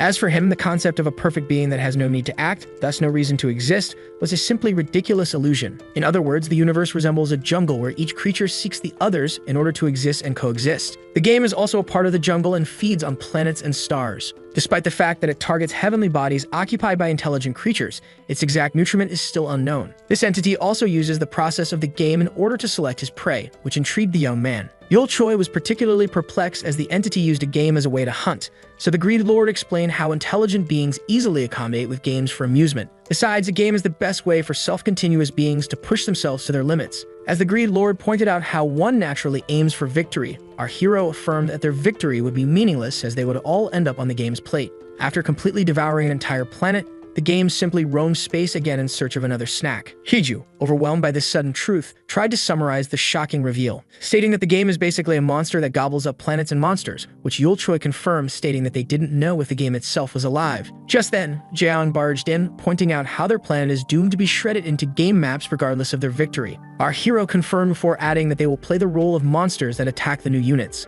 leaving the crowds to chatter in anxiety. Dusik then asked about the players, a question that player number 8 decided to personally respond to, introducing the players as past units who became so powerful that they began to threaten the game's ecosystem, and so the entity redefines their roles, giving them more authority inside the game in order to sublime the units as players. While the Spear Maiden had a hard time understanding it all, the thief took it quite well and asked Yul Choi about his strategy, and so our hero took a deep breath. But to everyone's surprise, our hero affirmed that they will be the ones to prey on the Star Devourer, in order to use its power to restore their world and all those it consumed in the past. In short terms, our hero's main goal would be to kill the game itself. Yul Choi, who considered the game as a hunter, affirmed that they only had 2 choices to survive, the first being to coexist with it, and the other being to struggle and resist. The protagonist naturally chose violence, as he was too angry at the Star Devourer for the numerous casualties it caused, for him to accept it. With that, it was now the viewer's turn to make a choice, as they could either fight beside him in order to slay the entity, or peacefully remain in the game as a part of it. That night, the moon shined brightly on game piece number 8.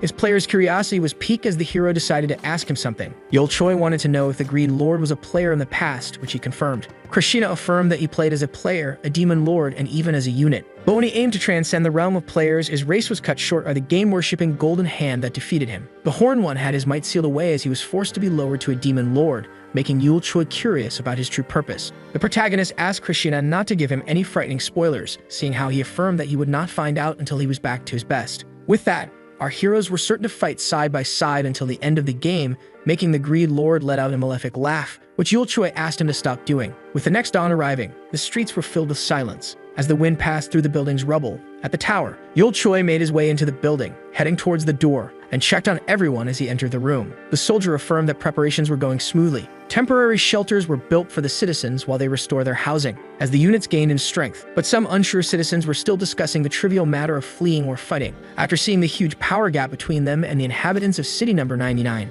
Yul Choi affirmed that everyone must prioritize training alone, stating how they don't plan to battle city number 99 but to finish the game before them. And when Dusik asked about the possibility of facing them once again, our hero affirmed that you would have to count on them, seeing how he could never beat Yan, making them all consider the possibility of staying in the abandoned world. Meanwhile, as the past demon lord reflected on his thoughts, Krishna found it odd, as he found himself being more worried about a unit like Yul Choi instead of his nemesis, the Golden Hand, which he couldn't find more bizarre. Meanwhile, in game piece number 99, as the usual silence reigned in the streets, all units stood ready to fight, and further away, Yin finally realized that the past events were due to a bug inside the game. Some bugs could create scenarios within the game that even the creators could never predict, stating how the Greed Lord discovered and used one of these errors. Yin summoned well-selected items, and used them along with some well-picked skills with the right timing, in order to produce a fissure inside the reality of the game. With that, Yin finally put his hand on a glitch crystal. As player 99 was calculating his next move, it suddenly felt startled, as it found its strongest unit standing behind him,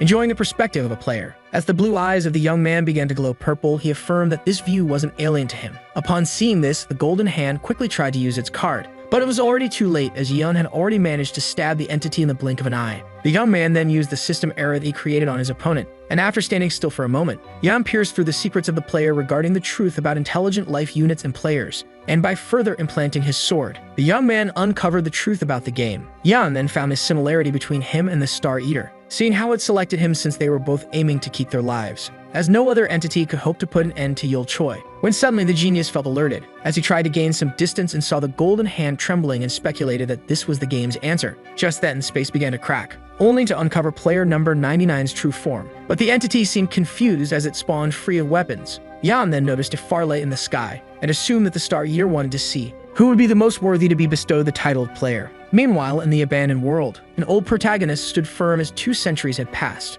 Yul Choi demanded it once more, from the greed lord who summoned his cheat codes, restoring our hero's youth for a 4th time. But he wasn't the only one, as the military also regained their prime without losing their 200 years worth of experience. This concept applied to all inhabitants of City Number 8. Christiana was intrigued by the unit's will to keep the city's earthly form, so Yul Choi affirmed that this structure was symbolic. But the inside of the city's buildings were now completely different. Our hero, who felt odd without his beard, pointed out how despite their newfound youth, the game kept on going, which means that 2 turns had passed since they arrived. Yul Choi wanted to prolong their stay in the abandoned world for 1 more turn, but the player found it to be a waste of time. But our hero affirmed that their time here would be worth it. A silence reigned in a certain square in the game, when suddenly piece number 8 emerged from the void. With that, the greed lord who returned to the game now had to cast his dice. Player number 8 used multiple cards in order to ensure a great advancement on the board. To Yul Choi, taking small steps would only be a waste of time, as it would only allow Yan to outrun them. After spending 3 turns in the abandoned world, our heroes now had to rush to the game's goal before Yan reached it. With that, the game piece landed on the square called Capture the Flag, with the simple goal of stealing the opposing city's flag. Just like that, game piece 62 was randomly summoned for this one-on-one battle against City Number 8.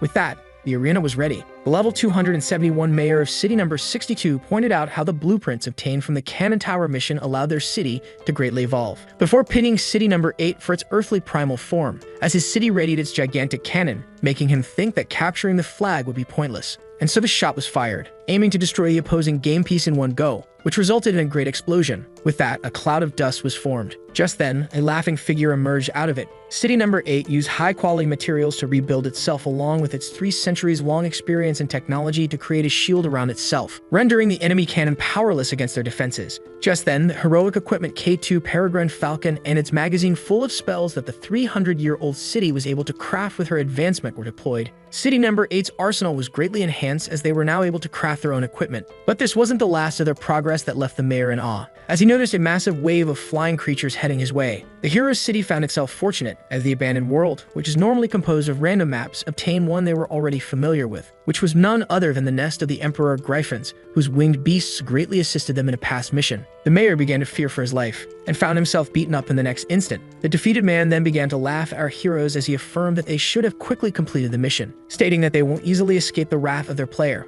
But just then, the entity in command of City Number 62 found itself defeated by a dark unit with what seemed demonic eyes. Leaving the mayor and his crew sorry and humbled, Yul Choi began to think of how he should refine his new powers, before turning to the greed lord, who already knew what he had to do. As Christiana finished absorbing his latest prey, the player held in his hand the special magic card Second Wind that would allow his game piece to skip the intermission and use the dice once again in exchange for receiving half the rewards. With that, a new defeated game piece was added to the Greed Lord's collection. Just like that, Second Wind was activated, allowing our heroes to advance once again. Meanwhile, in the City of White and Silence, the Golden Hand was using the system. Only this time its owner was corrupted, as his controller proudly sat on his head. Yan, who emerged victorious from the fight, ascended to playerhood and forced the past player to become his servant, whom he built a throne on his head. Just then, the young man turned his gaze to the far horizon, to find a bright distant light ahead of him. That marked the end of the hellish cosmic game. 5 turns had passed since the abandoned world, and our heroes kept achieving success after success. Their advanced technology allowed them to stay victorious after 13 turns. City Number 8's game piece collection became vast at the 25th turn. Our heroes kept on playing and winning after countless dice throws. With that, the system praised City Number 8 for being the first to attain the final part of the game. Yul Choi affirmed that his plan was going smoothly. The game's final square could only be attained by passing the last mission, where they would have to ascend 3 floors as the difficulty increased each time. In order to take on the said mission in the 3rd and last floor, With that, the Greed Lord decided to start the end in order to kill the game instead of simply winning it. Just like that, the dice were cast. Seeing how 4 stairs lead to the second floor, our protagonists realized that they could spend their turns turning around if they didn't get the proper result from the dice, leaving them no choice but to rely on good luck and pray for it. But just then, Yolchoi began to scold their player as he passed the aimed stairs by 1 tile. Instead, the Greed Lord landed them on the sealed Demon Lord Square, where his city would have to destroy all corrupt pillars after fighting their guardians. With that, the strongest of the Demon Lords, the level 10 Tumbaba, a Demon Lord of the Ultimate Fist, had been spawned, when suddenly a presence arrived to take on the 6-armed demon, leaving him surprised. Tumbaba praised the unit for its bravery, but just before he could enjoy the thrill of battle, the Demon Lord of the Ultimate Fist found himself shredded to pieces. His killer, the Master Swordsman, apologized for quickly finishing him, seeing how he was on the clock. Tumbaba couldn't fathom the fact that a Pillar Guardian became so powerful, but as he firmly stomped his feet on the ground, the level 12 demigod of the blade, Jack, who reached the zenith of his art, allowing him to enter a divine domain, affirmed that his power was the fruit of a 300-year-long training. Yolchoi pointed out their inability to resort to movement cards, so Krishna explained how the last mission releases a great amount of emotional energy, something that the Star Eater truly relishes, which is why it takes its time to savor it. With that began a new turn for the dice to be cast. The Greed Lord readied his dice. City number 8 kept on moving on the ultimate game board, as our hero prayed for a 5. With that, our heroes finally reached the next floor. But as our hero felt relieved to have finally reached floor number 2, he was intrigued by the player who noticed something. As he saw city number 99 arrive, the past Demon Lord pointed out how their true competition had arrived. The book wielder stated that their cheat codes granted them 4 more turns than the City of White and Silence. But just then, both felt alarmed, as a shady figure sitting on its throne began to appear, making them realize that the Golden Hand wasn't the city's player anymore. The title of Player 99 had now been bestowed on Yan. The young man's purple glowing eyes made the both of them realize that he was now in possession of cheat codes like Krishna, who pointed out how it only took the genius unit a small time to create and master the cheats, while it took him a millennia to do so. With that, a new turn dawned on the players. The Greed Lord felt intrigued yet certain of his victory. With that, the dice of City 99 had been rolled, landing on a 6, to our hero's surprise. This made Yolchoi question Krishna about his control over the dice, but the player claimed the 6 to only be luck. Krishna also speculated that the game itself was on Yan's side, before coming up with an idea. With that, an entity began to emerge from the cloudy void, revealing itself to be a City Eater. The monster immediately aimed for player number 99's life, when suddenly it found itself being stopped by the controlled Golden Hand who stabbed the creature. Yan then used his pet to infect the City Eater with the power of the bugs, allowing the new villain to absorb the monster. With that, the past player began to grow legs, making the Golden Hand even stronger. This made Yolchoi question his player about his genius plan, yet Krishna tried to brush it off, stating that they were now aware of the inability of the City Eaters to defeat Yan. Just then, the young man received a notification, as the system began to bombard him with messages. But the young man reassured the monster and affirmed that he was certain to defeat his brother. After that, both remaining cities managed to reach the final floor, leaving them to face each other in one final challenge. The Spear Maiden was shocked to see the opposing city arrive at the same time as them, making Yolchoi question his brother's honesty in the game, but the Greed Lord affirmed that cheating was unlikely, as it wasn't possible for players, leaving the protagonist utterly shocked. With that, the system revealed the last mission being called War Without Borders that forced both cities to fight to the last unit. Yet the game allowed the units to choose the banner of the city they would fight for, which Haiju found ridiculous, as no one in their city would think of betraying it. All units agreed with the Spear Maiden, seeing how many fights they had been through together. But just then, the girl felt intrigued by her system window being opened. Yan decided to make a live broadcast. This was a message to all allied units of his brother, asking them to give up. The young man affirmed that he is only willing to grant such mercy, as this fight was a complete waste of his time. Yan then pointed out their past failure to defeat him when he was only a unit and how he had ascended to the status of player, causing the doubtful crowd to argue among itself. Yan then added that the citizens should fight for him if they wished to conserve the powers granted to them by the game, before affirming that the opposing opinions didn't matter since their city is meant to crumble under him regardless. With that, all were left with 1 hour to choose the banner of the city they wished to fight for. Yan waited for the result with cold eyes. All took a moment to think. Before making their final decision, system sounds could be heard all over the city, and after 2 minutes, all chose to turn their backs on Yan's offer, in order to stand firm and fight for their city, just as the main character anticipated. City number 8 spent 3 centuries in the abandoned world. While some chose to stay there and build a city of their own, others chose to embrace a long slumber, leaving only one sort of people in the city. As the griffins flew high in the heavens, the remaining inhabitants, who were all warriors, were ready to fight until the end. Yan analyzed the situation in silence. With that began the final countdown. As the young player prepared himself for the upcoming fight, both cities readied their forces, and as the masked units deployed their wings, Haiju and her men stood ready on their winged beasts, With that, each brother began to walk towards the other. Small steps quickly became big running leaps. Just like that, Yan and Yul clashed steel as soon as the final battle began. The brothers' battle was fierce. Yan quickly evaded his brother's stab, forcing our hero to let go of his weapon. Before trying to strike a failed punch that Yan quickly dodged, the player managed to easily evade every fist directed at him by his brother, when suddenly our hero found himself being impaled by a glacier. The ice lifted Yul Choi high in the sky, who then noticed a loud light coming from behind him, as a colossal meteor was heading towards him. Yan watched as a gigantic explosion occurred, patiently waiting for the result of his attack to appear, yet his brother seemed intact behind the dust. The player then pointed out how Yul seemed to have acquired new powers, but our hero affirmed that this was just the tip of the iceberg. The protagonist, clothed with his new mysterious armor named Ragnarok, affirmed that he still had plenty to offer. Seeing how the system offered no data on his brother's outfit, player number 99 speculated that Yul had forged this armor by his own hands. As the armor designer charged at him, Yin deduced that Yul had a single reason to create such an item. The protagonist's attack resulted in a massive blow of energy, but Yin, who evaded it by a hair, realized that Ragnarok was meant to increase his brother's physical potential. This left Yul disappointed as he expected his first true punch to reach his brother. Yan then pointed out that an increase in speed would be pointless as he possessed the ability to predict his brother's attacks, leaving him speechless. Before calling out his brother on the fact that this wasn't the only available trick, leaving his brother in a tough situation. Meanwhile, thunderous clouds began to form, as the storm-summoning epic staff known as the Umbrella of Unsa, whose power and attack range were relative, was opened as two were about to fight thousands. Dusik decided to start the fight, as his partner charged up his gauntlet, determined to protect his home at all costs. And so, by combining the power of the said gauntlet along with the Umbrella and Staff of Unsa, a combined attack was unleashed. With that, a giant thunderous tornado had been created as the attack storm and thunder had been unleashed. At the same time, Hiju found herself surrounded in the sky. Yet the dragon avatar wouldn't be discouraged by this much, as she flipped her ride over while disintegrating the opposing masked soldiers, when suddenly, Hiju felt alarmed as 4 spearmen reached for her back, and so the Maiden of Flames quickly countered them all, before dealing with each and every one of her winged attackers, burning 2 of the white masks in her path. Yet Hiju was well aware that this fight wouldn't be child's play as she faced men armed with the legendary Ice Spear of Dragon Slaying, a weapon of the Dragon Slaying Knights especially effective against fire dragons.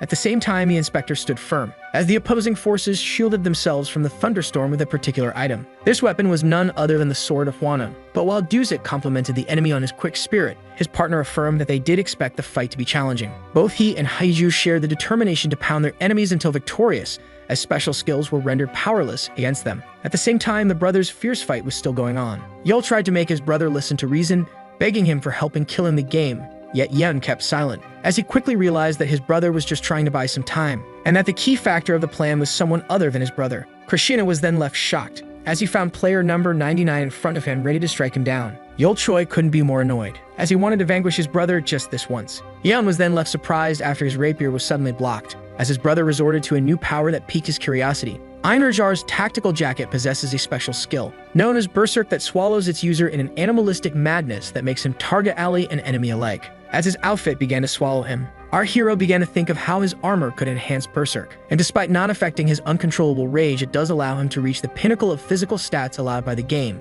Yum was left speechless in front of the bestial transformation, as his brother managed to tear down a piece of his armor and destroy his rapier. Yul let out a fierce roar, before striking his brother, sending him flying to the ground. This caused a trembling inside the city to occur, making the soldiers mistake it for an earthquake. But the lieutenant was well aware that this was the sign that marked the beginning of the ultimate battle, before reloading his gun as the enemy approached. With that, an immense number of horse riders charged in their direction. Zhang quickly requested an assault before sharing the enemy coordinates. Upon receiving the data, the Cardinal ordered the activation of the ice ammunition along with a spell that differentiates allies from foes. With that, missiles of ice spells had been fired, dealing great damage to the attacking squadron of riders. The lieutenant then ordered Air Force 8 to commence their attack, as they prepared to bombard the enemy with their Thunder Bomb. But just then, enemy air forces arrived at the scene. Numerous winged spearmen charged at the winged beasts and their riders. The bombers were ordered to resume their original assault while the rest of the Air Force took on the flying masks. With that, the men ejected themselves from their mounts. Just like that, an all-out battle broke out between the silent masks and the military of City Number 8. Zhang then summoned a battle hammer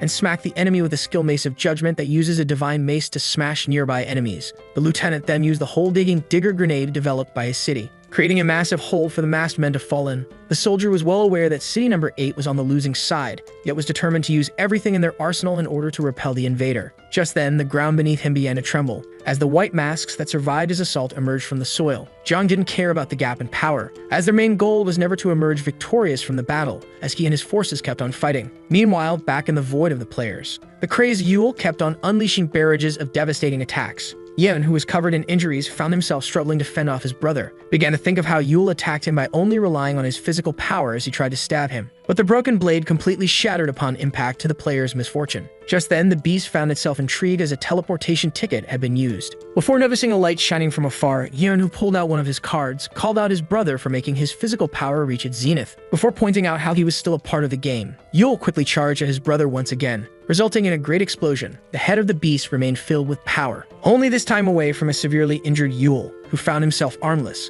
This sudden damage was due to the power of Yen's card, known as Aegis Shield, that returns any physical damage to the attacker, yet the shield was still susceptible to magic attacks. Despite his injuries, the pain didn't affect our hero's bloodthirst, as he began to reattach his severed limbs and grow a new helmet. Yule then charged once again at his brother, who would have pointed out the absurdity of the attack if his brother could understand him. But just as the beast charged at the young man was startled by a voice coming out of nowhere. Just like that, both brothers were caught up in a great explosion. This use of magic intrigued player number 99, as the caster was neither player number 8, and neither one of his brother's summons, as none of them possessed such magic. After checking on her child, the mother affirmed to him that she and her husband were fine. With that, the woman ended her call with her son Yule Choi. But as she proposed to her husband to go meet up with her other son, she found him petrified. As it all began, insect-like creatures began to appear and began to feast on the humans as the Choi parents tried to make their escape. But just then, our hero's father received the ultimate dice. With that, the parents received the Ankh of Resurrection that greatly enhances one's stats. This item would also allow them to cure any unit from any disease.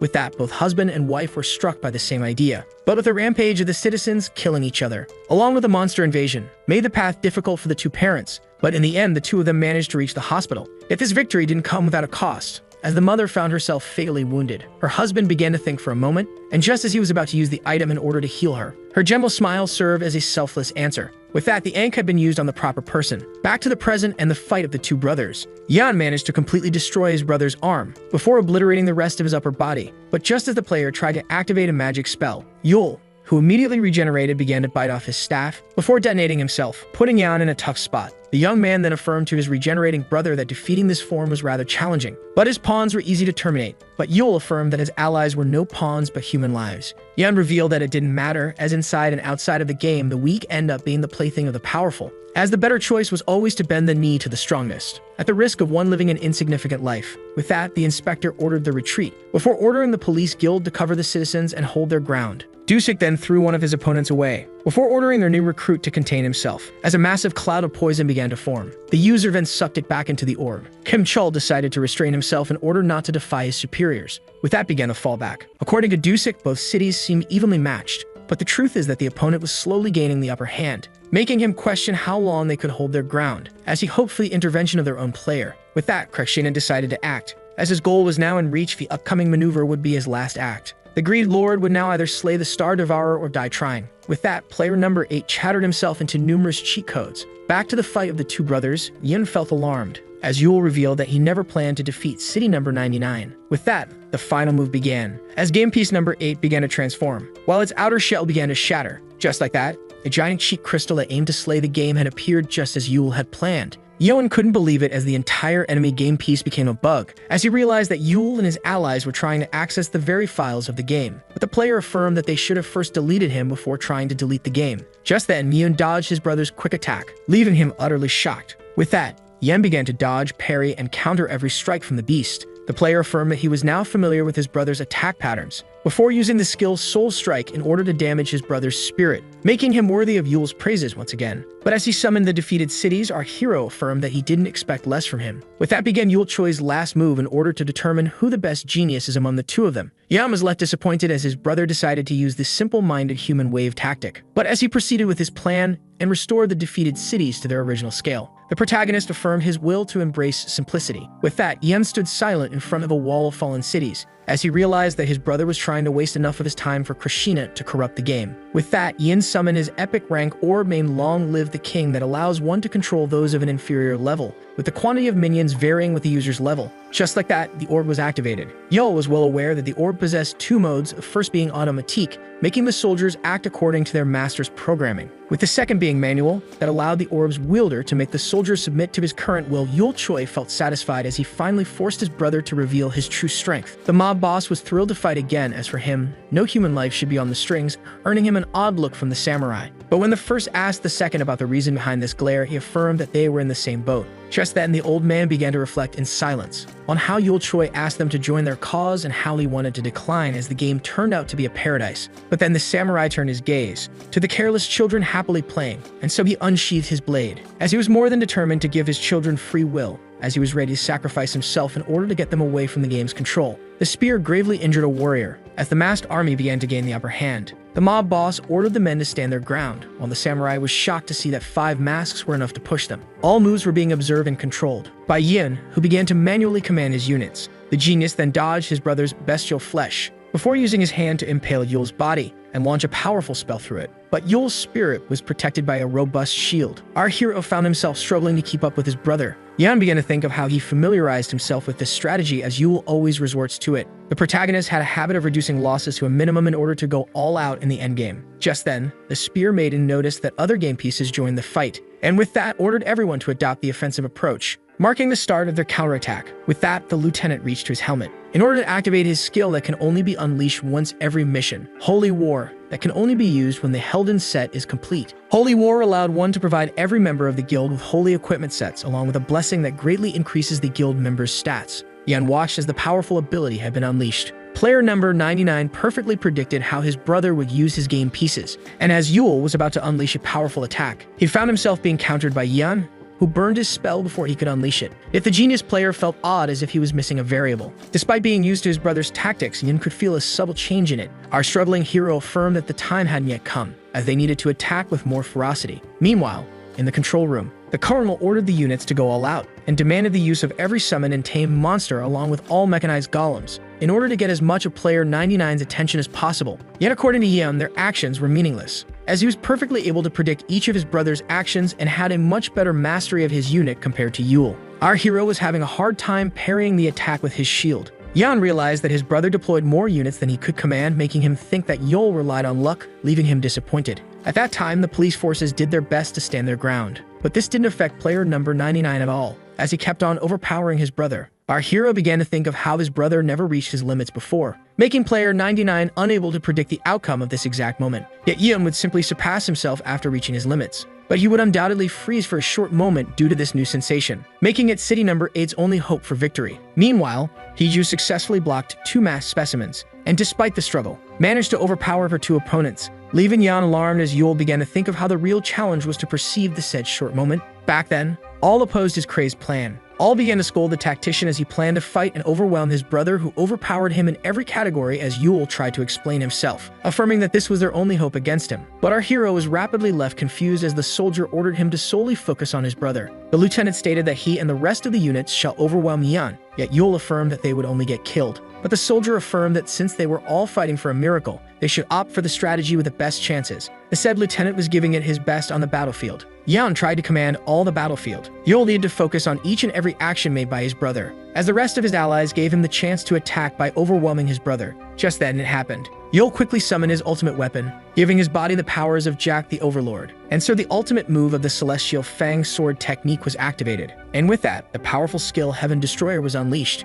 Yan was left amazed as his brother grasped the exact instant he showed weakness. Yul affirmed that such a feat would have been impossible back on their home world, as he was unable to focus on a single task. Yet now our hero is finally able to cooperate with others instead of taking advantage of them. And while Yun only saw humans as pawns, Yul found them to be a great opportunity for him to learn and grow. With that, Yul Choi was finally victorious over his brother. The player was confused as the protagonist had spared his life, before pointing out with a smile how this was Yul's only opportunity to truly beat him. So our hero explained how he never plotted to take his brother's life, as he only needed him restrained in order to reach his ultimate goal. Yul also affirmed that he and his brother had a lot to talk about once the game ends. In order to make someone an overlord, one of 2 conditions must be met. The target must either fear the book wielder or share a deep bond with him. With that, the book began to absorb the defeated Yan. Despite our hero's inability to foresee his brother's actions, there was at least one fact he was certain of, which is that Yan deeply cared about him and their parents. Our hero pictured that his brother wanted to use the power of the game in order to create his utopia. But a world crafted by a single man is no place for men to live. Yul was certain that his brother will one day open his eyes to this truth. With that being settled, our hero could now focus on slaying the Star Devourer. The protagonist began to walk towards the odd entity, which was none other than his second overlord, who even became bigger than multiple game pieces combined. Just then, Yen's aura began to lose its effects, freeing the original player 99. Yul asked the serpent to guard their city. Just then, a bright red ascending light was seen on Haiju's side of the map, as well as the military side,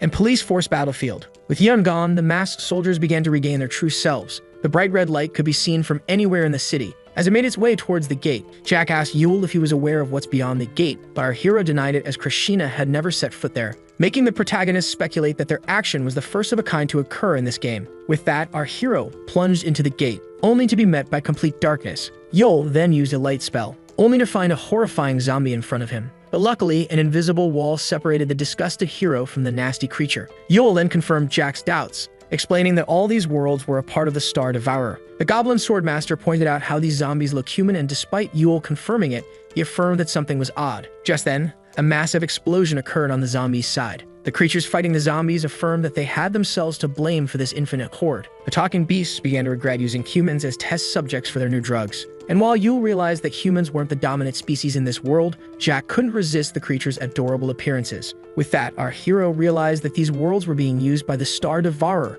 in order to feast on their emotional energy, before heading to the level below this one, only to find the worlds that became deprived of nourishment for the monster. These maps' inhabitants became frozen in time, waiting to be summoned as monsters in missions. Yul then decided to go even deeper, only to find a pile of broken and useless worlds that he referred to as a graveyard. The Overlord pointed out how they couldn't venture deeper into the gate, leaving Yul with a single option, which was to use his sword in order to break through the floor. A massive explosion occurred, as our heroes passed from darkness to light along with the shards of the broken worlds. Yul couldn't be more shocked, as he and Jack had finally reached their destination. Yul found himself in a place full of gates where Krishna was imprisoned, and so our hero began to roam through the many gates. Despite the Star Devourer's hunger for worlds, it always made sure to save any powerful unit worthy of a demonic or divine title. Jack then pointed out how challenging it will be to locate the Greed Lord, leaving Yul with no response. Our hero then recalled how the game revealed the existence of anomalies that threatened the well-being of the game when analyzed him, creating a high chance of the game sealing away such threats. When suddenly, his book began to fly on its own, making Jack speculate that it would serve as a guide. The book then suddenly moved at an incredible speed. Before smashing into a barrier,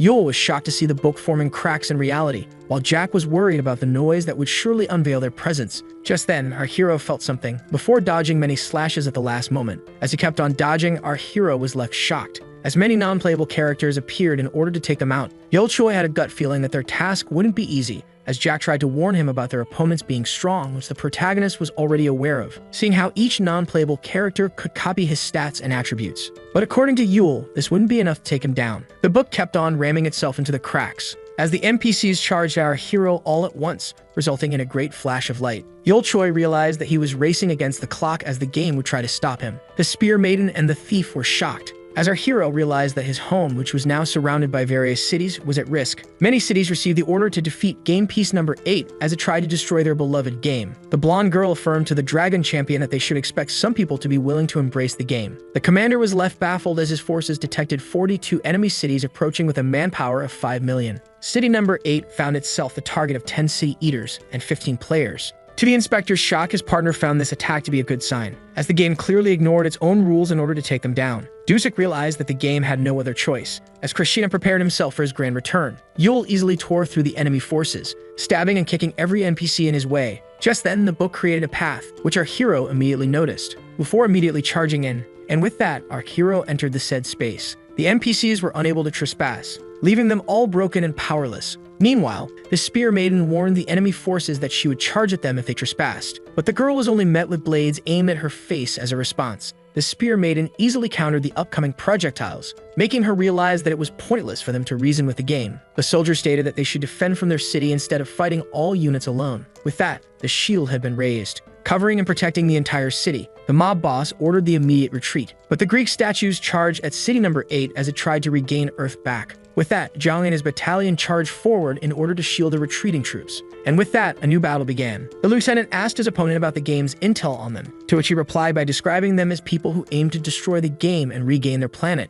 As he unleashed a barrage of sword slashes, the man affirmed that their city was filled with idiots. as the divine they used to worship were powerless against their current players, let alone the game that controls them, and yet City Number 8 hoped to destroy it, which he found to be utterly ridiculous. The statue then affirmed that the lieutenant should just embrace his place as a unit, but the soldier affirmed, as he swung his warhammer, that he belongs to the human race that despises being controlled, as he decapitated him. Just then, the soldier approached the lieutenant and affirmed that they had lost their first line and informed him that more than a quarter had evacuated when asked about it. With that, the lieutenant ordered his men to hold their ground, as he was aware that Yule stood no chance if their home was destroyed, which is why they must shield it at all costs. Meanwhile, on Yule's side after entering the breach, our hero was met once again with nothingness, before being startled by his sword, which began to react in a weird way. Just then, a massive face with 3 eyes appeared behind Yule Choi. Our hero was now in front of a giant entity like none before. This massive giant was no other than the true form of the Greed Lord. Krishna felt relieved by the unit's arrival, before ordering Yule, who was still shocked by his true size, to unshackle him. The past player affirmed that the unit's sword was the key to his freedom, but Yule only gave him a silent look as he began to think about it.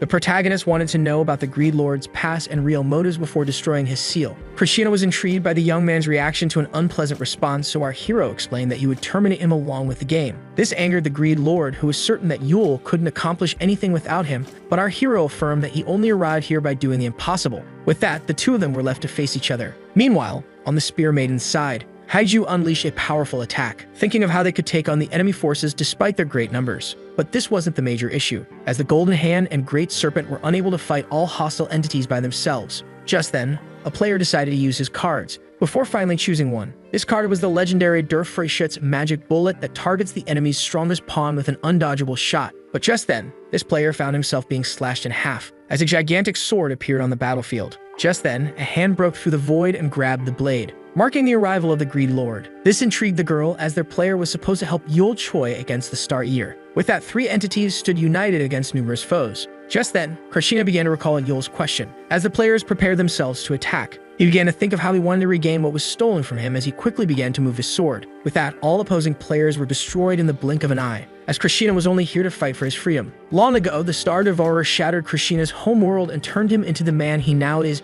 but this didn't come without its benefits, as the game made him come to a revelation regarding the countless worlds consumed by the game, making him realize that he wanted to roam space freely and see what lies at the far ends of the universe, which is why the game decided to keep him as a prisoner as he tried to free himself from its control. Jack was shocked to see that Krishna didn't want to slay the Devourer by himself, so Yule revealed that he didn't seek revenge, which is why the Greed Lord opted for a tactic that would give them better chances. Since Krishna was familiar with the players and fallen players, he always tried to shield the city. Yule was now responsible for fighting an alien creature with unknown abilities as he held the key in his hand. The protagonist then inserted the final piece into its place. Jack then pointed out how Yule was their best chance at taking down an unknown being that outclasses them all, but our hero stated that he flattered him too much. But as the gate appeared in front of them, Yule Choi was determined to meet everyone's expectations, and so our hero began to open up the gates. But just as he opened it, the protagonist was quickly pushed away by a liquid that he at first pictured as water. But just then he realized, letting out a loud laugh, leaving Jack confused, making him struggle to explain the situation to the Overlord. As he began to cry, our hero thinks of how this liquid was in fact concentrated emotions.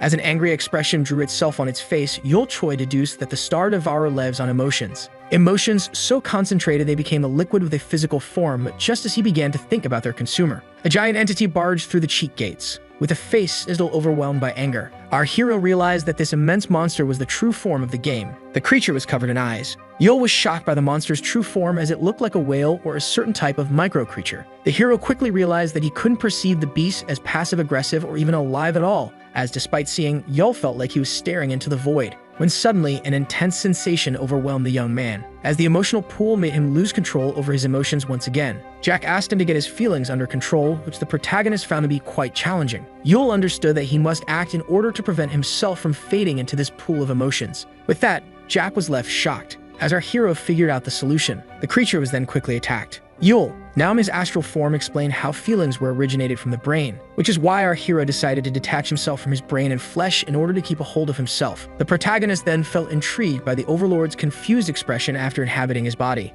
To Yule's surprise, Jack explained that his attack didn't damage the beast, making the protagonist feel as if a crucial detail escaped him. Just then, bright spots appeared on the Star Devourer, right before inflicting damage to Yule in soul and body. The protagonist was shocked to see the monster use magic and weapons. Just then, the cosmic predator began to glow in different spots, unleashing a storm of spells and weapons upon Yule's spirit and his body, bombarding them with powerful attacks. that seemed to be infinite. Just then, a light appeared above the monster, as Yule decided to unleash an all-out attack from the high ground. But to his misfortune, his attacks phased through the beast once again. Yule was shocked to see that his attack that aims for specter types didn't work, aside from the said target not possessing a presence. But our hero was mostly shocked about the Greed Lord's power that didn't affect the monster at all. Just then, the protagonist spotted the monster targeting them, unleashing once again a tempest of blades upon our hero. Yule speculated that the key for victory must be of a childish simplicity, as he decided to assume that the beast was on a different plane due to its lack of presence. In other words, Yule Choi should focus on getting the both of them into the same dimension. Just then, the Greed Lord's blade began to vibrate, as well as the rest of the cheat codes,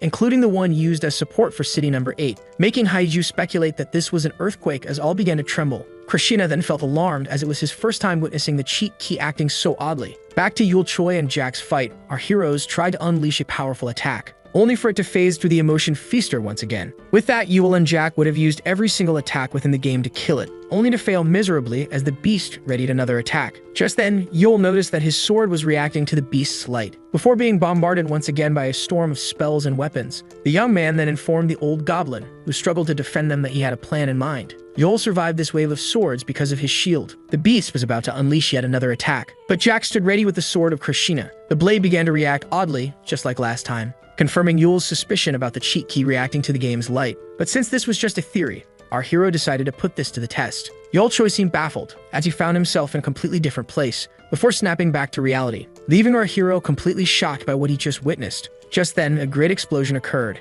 and the beast was finally struck, leaving him marked. Seeing this made our hero realize that a part of the monster began to exist in our dimension, upon being struck by the cheat key, leaving Jack motivated. With that, our heroes began to counterattack. Y'all began to think of how they didn't possess enough bugs to slay the game and speculated that he could harm the monster by using magic on its exposed parts, when he was suddenly struck by another vision, intriguing our protagonist, as he only sees them when a piece of the cheat key comes in contact with the emotional parasite. This made Yule think that the cheat codes were in fact the fallen worlds trying to get the beast into their plane of existence. Our hero was fully aware that the cheat codes on his blades weren't enough to slay the game. Just then, the monster opened its mouth, unleashing a monstrous energy blast similar to no other. But fortunately, Yule and his overlord managed to dodge the disintegration. With that, our hero had no choice but to flee the scene as Jack asked him for a strategy, and so they dashed towards the crack, before quickly getting out, alarming all of the NPCs, only for the game to emerge from its domain in order to chase them while consuming some of the non-playable characters. The beast tried to suck the units in. Yule began to wonder about the fallen worlds who were the origin of the cheat codes,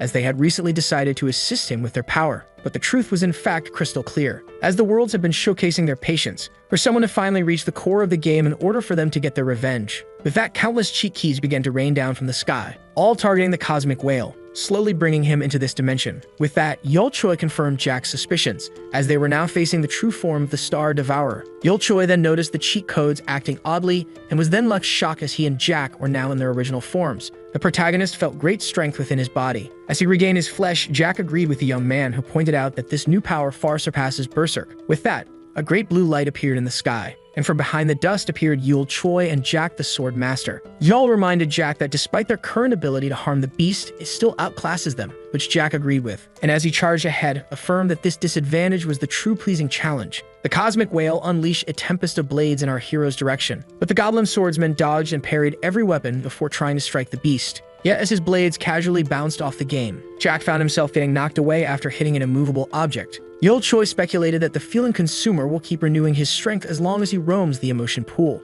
and so he resorted to the power of one of his swords in order to catch the monster, before trying to fish it out of the water. Yule was determined to get the beast away from its source of energy. Just like that, the colossal creature was sent flying through the ceiling. Yule then ordered his overlord to push the creature forward in order to deprive it of its source of nutrients. With that, the monster was pulled out of his own abyss. Meanwhile, as Krishna impaled an entity's heart, the Greed Lord fought with all of his might in order to hold his ground. But just then, the player witnessed the giant monster rising from beneath the clouds. The game was being pushed at high speed upwards. Yule and Jack were doing their best to get the beast away from the emotions. The Star Devourer couldn't take it anymore, releasing its first roar and bending the knee of every living creature within its domain, with the exception of the inhabitants of Game Piece number 8 who were being shielded by the cheat crystals. But this wasn't the end of it, as it released its second cry, crazing every creature in the game. In order to take down Krishna and his units, the lieutenant pointed out how the beast even turned their allies into foes. But despite their bad luck, the soldier decided to see it through to the end. But just as he was about to assault his crazed allies, all began to fall to the ground,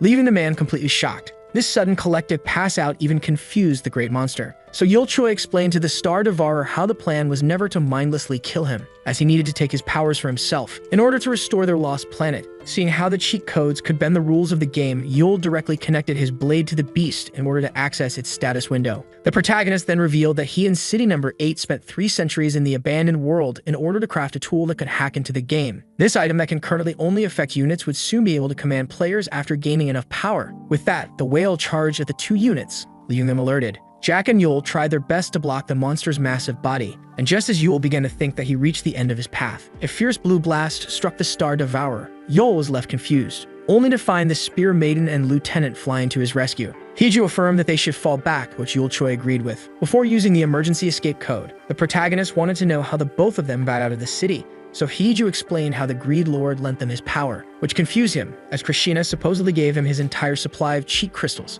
only to find himself surrounded by an immense number of the said crystals. The Greed Lord hoped to use these crystals to abandon our heroes in case of defeat in order to live and fight another day. But in the end, this entity was player number 8, which is why he decided to use all of his resources, as this was a unique opportunity. Yul Choi felt oddly glad that Krishna planned to leave them to their doom until the very end. As the cosmic whale let out a fierce roar, Haiju stated that the protagonist should focus on draining the creature of its power while they fight it, making Jack eager to witness her progress. Yul Choi expressed his gratitude, as he would now rely on them for this one final battle. The lieutenant activated his shield, surrounding himself with a powerful barrier, only to find himself easily tossed around by the beast. With that, Jack and his pupil charged at the monster, unleashing a powerful tempest of cuts and slashes upon it. But they quickly realized that their attacks were completely powerless, which is why they decided to just keep the beast away from the protagonist. Just then, the Star Devourer let out a powerful roar, making 4 city eaters launch an assault on its biggest threat. But the entities found themselves quickly slashed by Krishna's blade, who protected its best unit.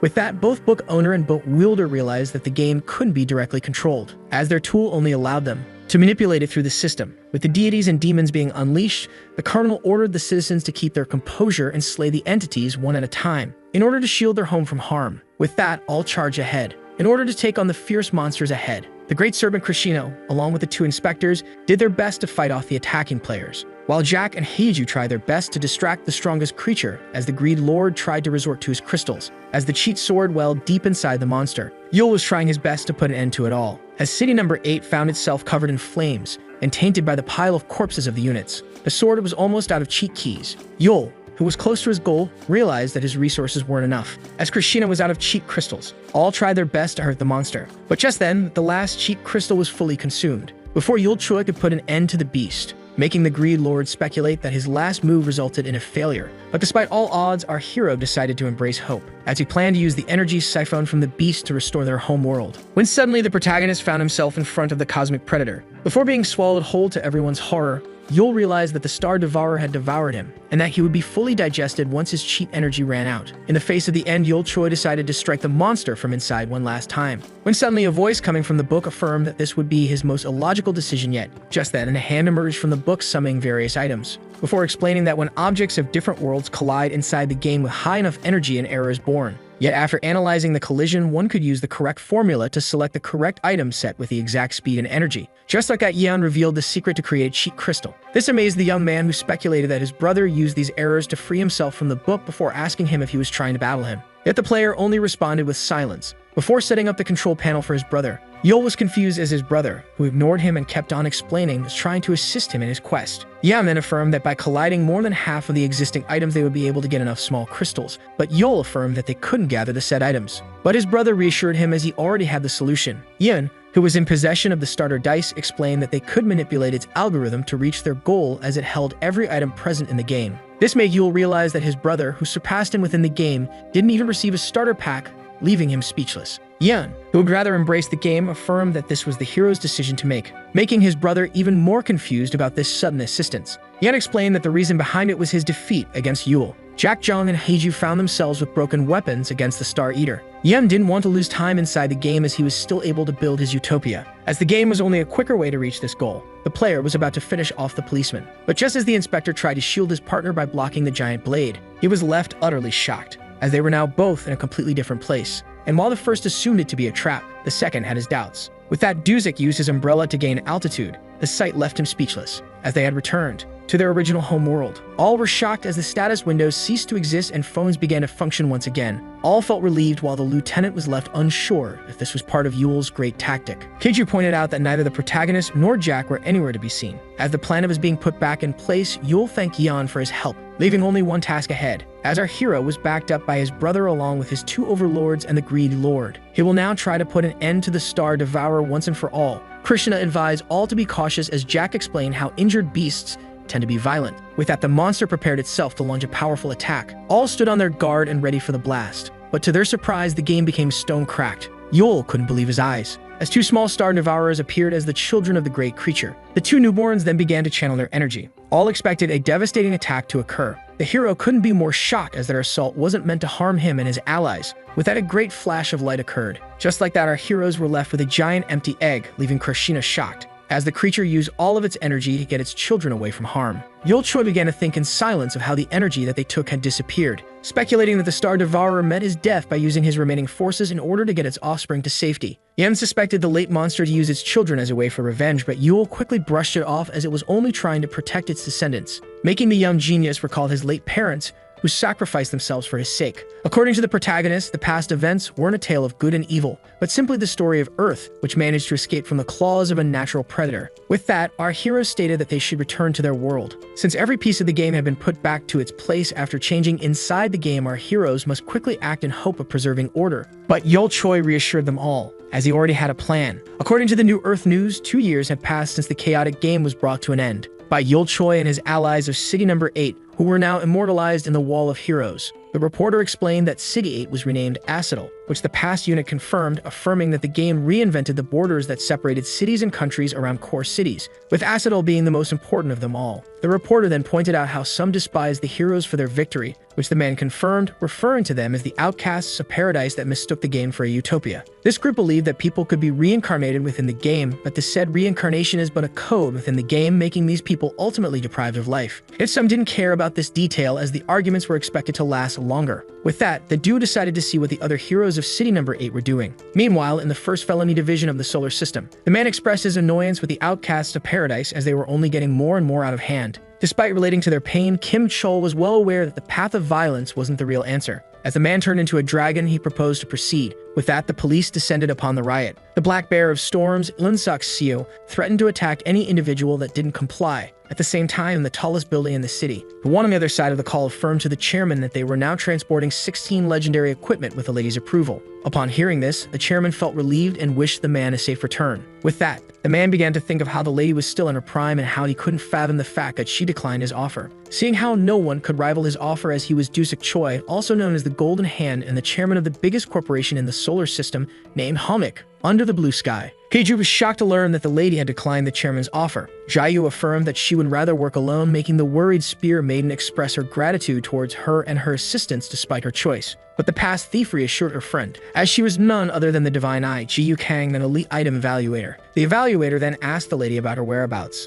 Hiju turned out to be on Mars. Jayu realized that her friend was trying to solve the other's problem once again, which Hiju confirmed as she hoped to keep up with Jack and Yul Choi. But just then, Hiju decided to hang up and resume the call once again, closing the line without letting Jayu finish her sentence. Two tribes prepared to face each other. Earth wasn't the only planet saved from the grasp of the beast. Most of the trapped worlds were restored to their original form and position, yet some were so broken that they had to be fused with other celestial bodies. The dwarf found the orc unworthy of the mine, as they would surely use its insides to craft repulsive weapons. But the orc affirmed that the only value of a weapon was its power, making its motives and design utterly useless. But just then, the avatar of the dragon ordered them to sheath their conflict. This was none other than the second son of the system, Haijugo, also known as the Dragon Master of the Blue Flames. But just as she tried to reason with them, the woman was met by an unexpected reaction, as the dwarf seemed enchanted by her spear, while the orc was more interested in her own strength, making him fall head over heels for her. With that, the lady decided to flee these odd admirers. Meanwhile, in the outer orbit of Mother Earth, in a ship occupied by the Sambiultra unit,